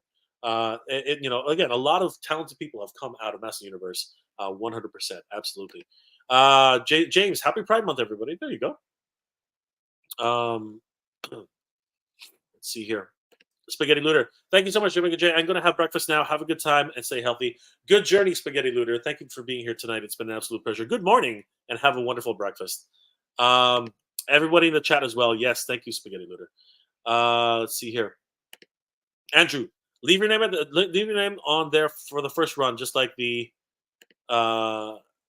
Motu movie is just for the fans who want to introduce yourself to other fans and brand yourself. Thank you, Andrew. Brick is just ribbing me. He really wants a non-branded version. I'll probably give it to him. You know what I mean? Why not? We're good friends. He's my Filipino brother from another mother. Psycho Hot, what's going on, brother? How you doing tonight? Good to see you. Dave Sinelli. Commissioner Gordon knows about his daughter. King Randor is the same about his son. He knows but doesn't let on. No, King Randor had no clue, man. In my storyline, though, he obviously knows what's going on. That's a different thing entirely. Brett Seaman.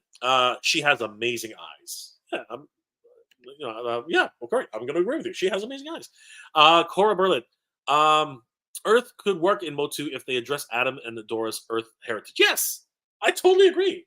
But don't send them back to Earth. That's just my own personal bias. My personal bias. Crispy Critter. The set, I think, took 2 full sound stages, and even Michael Jackson came to visit the set. Woohoo! Love it. I heard it was 3, but of course I could be wrong. Nerd with a Suit. Meg Foster was evil and was amazing, and it's a pity her costume wasn't comfortable. Apparently, it gave her a lot of bruises below the waist. She couldn't even move in it. There was a point in one scene where she's literally holding onto it just to keep it up. It was the scene after the cosmic key is stolen from her. If you watch the scene again, her hands are on that torture device, and she's literally propping it up because it's weighing down her hips, and she's literally just being killed by that thing. It's absolutely crazy. I feel sorry for Meg Foster. Cora Borland. If there's one thing I could change about the 1987 movie, I'd make Julie Adams' earthly cousin. He seeks out his mother and family and meets Julie. Oh, that's nice. Yeah, that'll be very interesting. That'll be great, actually. Yeah, the Earth connection realized. That'll be amazing. Psycho Hot. The majority of the Motu community in Germany don't want a new film because they're afraid it'll be messed up. I hope that it comes out and, of course, turns well. Thank you, Psycho Hot. I still want one. If it exists, you don't have to watch it, right? If it's a terrible thing, you don't have to watch it. Yes, Frank Langella and Meg Foster were freaking incredible. Absolutely held everybody up on their shoulders with the acting props, 100%. Pardon me, guys. Would like the Reacher. Yes, 100%. Absolutely would want Reacher as the. I do. I think as a He-Man, he would be amazing. Tila does abandon her post and exiles herself to the desert after she accidentally teleports her father away and gets him captured in Tila's trials. Yes, this is true. Again, it was something she felt responsible, right? I totally understand that. But like I said, at least she exiled herself, right? But she didn't really abandon her post. I know what you're saying. I know where you're going with that, Cora, but it's a little bit different. Yes, of course, 100%. I totally agree. I already replied to that comment actually. The nervous suit. I think every human being in life has done probably more than once something that wasn't logical or seemed awful. But again, it can be very natural. No, I'm not against that, and I totally acknowledge that that's probably something, a spur of the moment idea, right? I mean, all of us do something like that in our lives, but I just felt it wasn't in character at that moment for Tila. But I accept the fact. That the storytellers had to tell a story to get her to start her journey. I totally get that. If she literally had stayed her post and become the man-at-arms to defend Eternos, we wouldn't have much of a story. You know what I mean? Absolutely necessary. Emotions can override us easily at points. Absolutely. 100% there with the suit. Carbolet, for the German fans, they want live action versions of the audio dramas. That would be sick. I heard that the audio dramas are incredible. And of course, Anti-Attorney He-Man came out of those dramas. Wonderful. Pop Culture and Plastic. Good afternoon from a cold and dreary winter's day in Sydney, Australia. Happy to be here. Always great to see Pop Culture and Plastic. Thank you for being here tonight, my friend. All the way from Australia. Frankie Rivera. Jay, could you bring up the Thundercats logo on idea? The Thundercats Lego on ideas. Yes. Frankie did mention this, and of course I am happy to do it because Frankie asked me to. So remind me. Let's see here. I'm trying to remember. Where is it? Okay, here we go. So it is Thundercats Lego Thunder Tank. There we go. There we go. Lego ideas. We have the Thundercats Ultimates Thunder Tank. This is beautiful, by the way. So yeah, support this project by Zenith. That is a crazy looking Thunder Tank. It's huge. Oh my god, that thing's massive. That is just gorgeous. That is like Lego Batman. Pardon me, guys. Lego Batmobile size, man. That thing's huge. Wow. Yeah, for sure. Definitely support this. This could be the next Lego Voltron. Yeah, guys, definitely head over to ideas.lego.com and search out the Thunder Tank.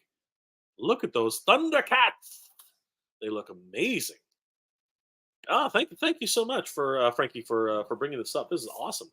Yeah, definitely give him some props. This is Zenith, 937 supporters, 391 days left. Definitely, let's get this made, everybody. This is great. It would be awesome to get this into production. That's an amazing. Yeah, man, I would be down for that 100%. Absolutely, especially the Thundercats too. In terms of like. Thundercats. We have the sword of. They need to work on that sword, but the sword of omens, the claw shield, the whip, the nunchaku, which is so easy to make, the staff. Oh yeah, the hoverboards. Whew, love it, and the exploding balls. I love it. Yeah, absolutely. Definitely support this, guys. Look for Zenith. Give him some support. You need to log in and have an account. But yeah. Oh God, I love that. That is so cool. I'm gonna leave that up. I'm gonna leave that up for a while. Thank you, Frankie. Appreciate that. Mind and Body, Alison Troy, Retro Toy Princess. I have to agree to the extent of the statement about apathy. Some people's responses to the media is a reflection of that, but I know a lot of reviewers are giving you a chance. Yes, this is absolutely true. Around the Guzig, we will see a TMNT/Motu animated series or movie like they did with Batman. I don't know. It doesn't really have the legs right now. Fans love it. Fans love it, but I don't think it has enough traction. When the comic book comes out from Freddie Williams III, Freddie Williams II, sorry. I think that we will see something happening. I think it's going to be great. Frankie Rivera, they're coming out with a comic book for Togs. Ooh, yes. No, I said that already. I said that's what I was talking about. That's exactly what I was talking about.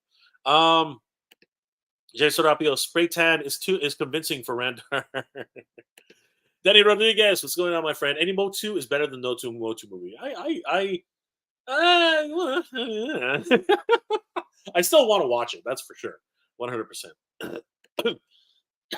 Jojo C, when is the Adult Collector Pride Month? It's every month. Every month is the Pride Month. Geek Pride, Geek Proud, everybody, Geek Proud. Jay Serapio, G.I. Joe probably 6 with Comic Con. That would be nice. There with the soup. Danny Rodriguez, imagine Motu movie where it's basically the one long episode of Aqua Teen Hunger Force and a series of them getting involved in dumb stuff with their personalities. I'd love that. It wasn't that Thundercats Roar? Oh man, I'm just kidding. Pardon me, guys. I really need to get some tea. Jason Ellie, Origins Night Stalker in the works. Yes, everybody. Toy Habits did break this news that if we head over to MattelCreations.com, check out the launch calendar. Guys, scrolling down, we do find that on June 18th at 9 a.m. No, don't do that. June 18th at 9 a.m. Pacific time, Motu collectors can rejoice because Night Stalker has been announced, everybody. That's right. Night Stalker is going to be available on Mattel Creations on June 18th at 9 a.m. Pacific time. I might not even be in the country at that time. Holy crap. I might be in the USA. So, guys, Night Stalker has been announced. Get your wallets ready, everybody. June 19th for Motu Collectors Night Stalker. Holy crap. Yodozi has a huge Lego collection. Whew. Love it. The Thunder Tank is crazy huge. Yes, it is.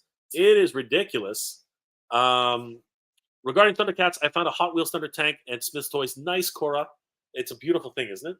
It is amazing. I'm so glad someone gifted that to me. Frank Rivera, everyone could vote on Lego ideas. Thanks, Jay. Oh, that's sweet. Guys, head over there right now. Vote, vote, vote. Jay Sarabio, Lego is not giving us episode 1 Chitaras. Ha, ha, ha, ha, ha. You dirty dog. I'm not going to even justify that with an explanation. John, who would you like to see cast a Skeletor? Not Sasha Baron Conan. Sasha Baron Conan. No, I would not. I would not like that. It's hard to say. Really, I wouldn't mind a CG. As we were discussing earlier, I wouldn't mind a CG Skeletor with an amazing voice actor. Maybe not Mark Hamill. I think we need a little bit more of a serious tone. I think Frank Langella will definitely be the movie Skeletor to live up to. He really was absolutely stunning. In my story, though, he takes a sideline, and it's Hordak who really. Sorry, not Hordak. What am I talking about? It's Horde Prime who really takes center stage. Crispy Critter, definitely looking forward to the Turtles of Grayskull comic. It looks beautiful, doesn't it? I gotta have Freddie Williams back on to talk about it. The Nerd of the Suit, that would be fun with a capital PH.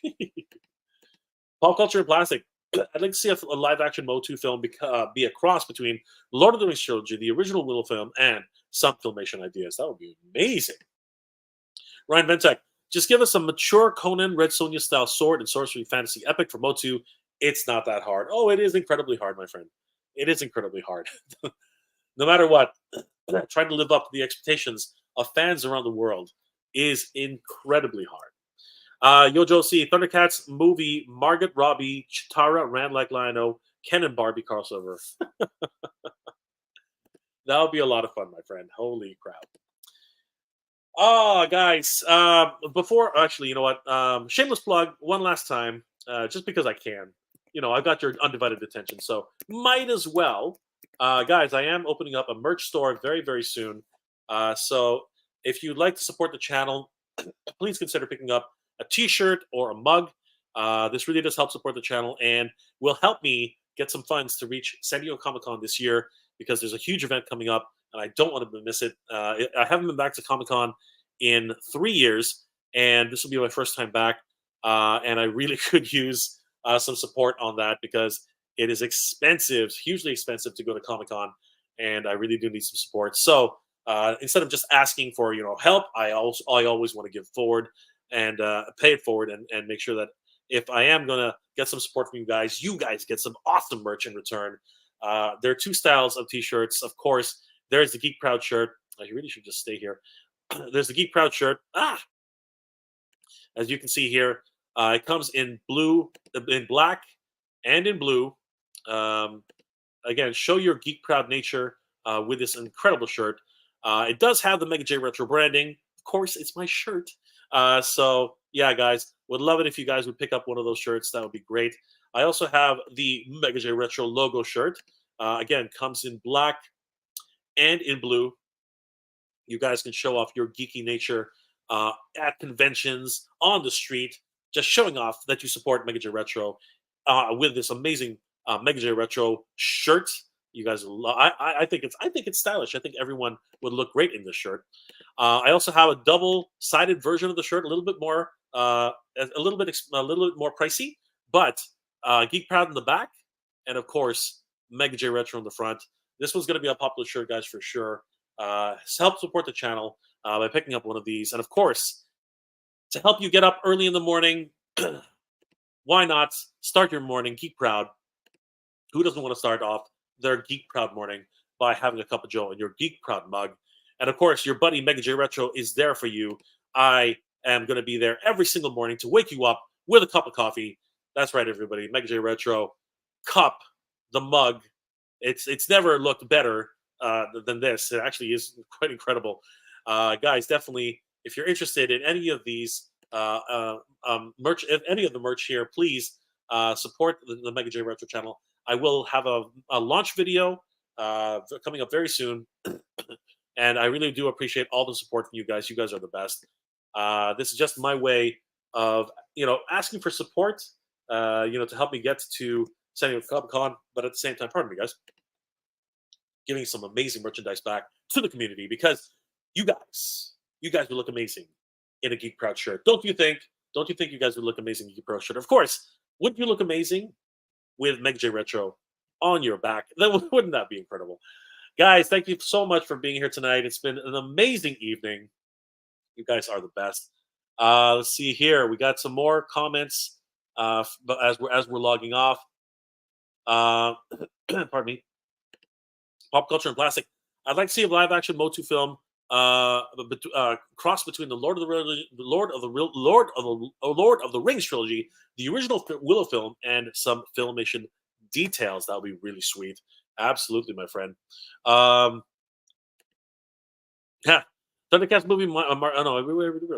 Oh, here we go. Nerd with a suit. Not going to be a PowerCon if it. I'm going to be a PowerCon if it happens in 2025, brother. I will see you there.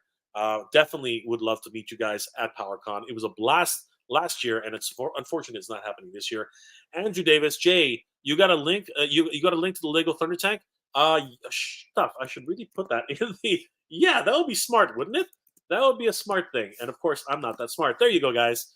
There is the link. Apologies for not posting that. Oh my gosh, it's in the chat right now. Head over there, support it ASAP.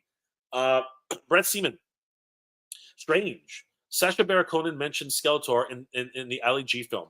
He might be a fan, but I think he would tower over everybody, and I'm not really sure it would work. That's just my opinion. I don't know. I really don't. Yo, Joe C, I'll be at San Diego Comic Con, brother. I will see you there if I make it. No, I'm gonna make it. I'm gonna make it, guys. I'm gonna make it. We're gonna do our best to actually get there. Brett Seaman, I legitimately thank SBC. I think can do a good job. You know what, guys? Actually, I'm gonna put. If you guys want to check out the store, it's in beta right now, but you can order stuff, and I need people to test it anyway. So if you guys are interested, there it is in the chat. You can have a look. You can order right now if you want, and please let me know what you think of all the merchandise. Let me know what you think of. So there it is. So yeah, it's in beta right now, but I welcome everybody to take a look and test it out. Again, you can order right now. It is a print-on-demand fulfillment, so you can rest assured that you will be getting your merchandise once it gets completed, and you won't have to wait too long for it to arrive. So by all means, take a look, have some fun with that, and thank you guys for supporting the channel. I really do appreciate it. I need people to help test the site anyway. So let me know what you guys think and if you have any problems. Nerd with a suit. I legitimately think Sacha Baron Cohen can do a good job. He did well in the emotional scenes in Borat 2, and a good chunk of Skeletor's character is that he's a goofball. I do agree with that, but Skeletor still needs to be sinister as well. I don't know. I have to see it. I have to see it. I'm not going to say no. I'm not going to say no. I just kind of, I did say no, didn't I? I don't know. Well, I have to look at it. I have to see it. Crispy Critter, I can get your mug and make lattes in it at work. Oh, a barista. Nice. That would be awesome, dude. Let me know how people react to Geek Proud. I would love to hear. I would love to see that. That would be awesome. Jason Apio, thanks for the stream, dude. Have a great night. You too, James. Good journey, brother. Geek Proud. Todd C, night all. Thanks, Jay. Night to you too, Todd C. We're winding down right now. Anyway, good night and keep safe, everybody. Let the toy collecting fun. Let the toy collecting be fun. Absolutely. Cora Burlett. Bye, everybody. I need to get to the grocery store and bakery before the weekend crowd arrives. Thank you. Thank you so much, Cora. Have a wonderful weekend. This is the link to the Ideas Lego store. Definitely click over there and make a purchase. Sorry, make a purchase. Support the Thundercats initiative. Frankie Rivera, great stream, Jay, as always. Good journey, Geek Proud, good journey, and Geek Proud to you too, my friend. Crispy Critter, James Sarabi, have a good night, get some sleep. Old IT guy, picked up both tumblers. I had to. There you go, brother. Great pickups. Once again, guys, if you're interested, definitely check out the merch store. This is an open beta. Everything is orderable. So check out the prices, check out the shipping, and let me know what your thoughts are on that. And of course, it does support the channel, and it's going to help me get to San Diego Comic-Con this year. So I really do appreciate all the help and support, guys. Andrew. Jay, make a shirt that says "Geeks do it with lightsabers." No, I think that's already taken somewhere. I'm pretty sure, but yes, that is a funny one actually. You know what?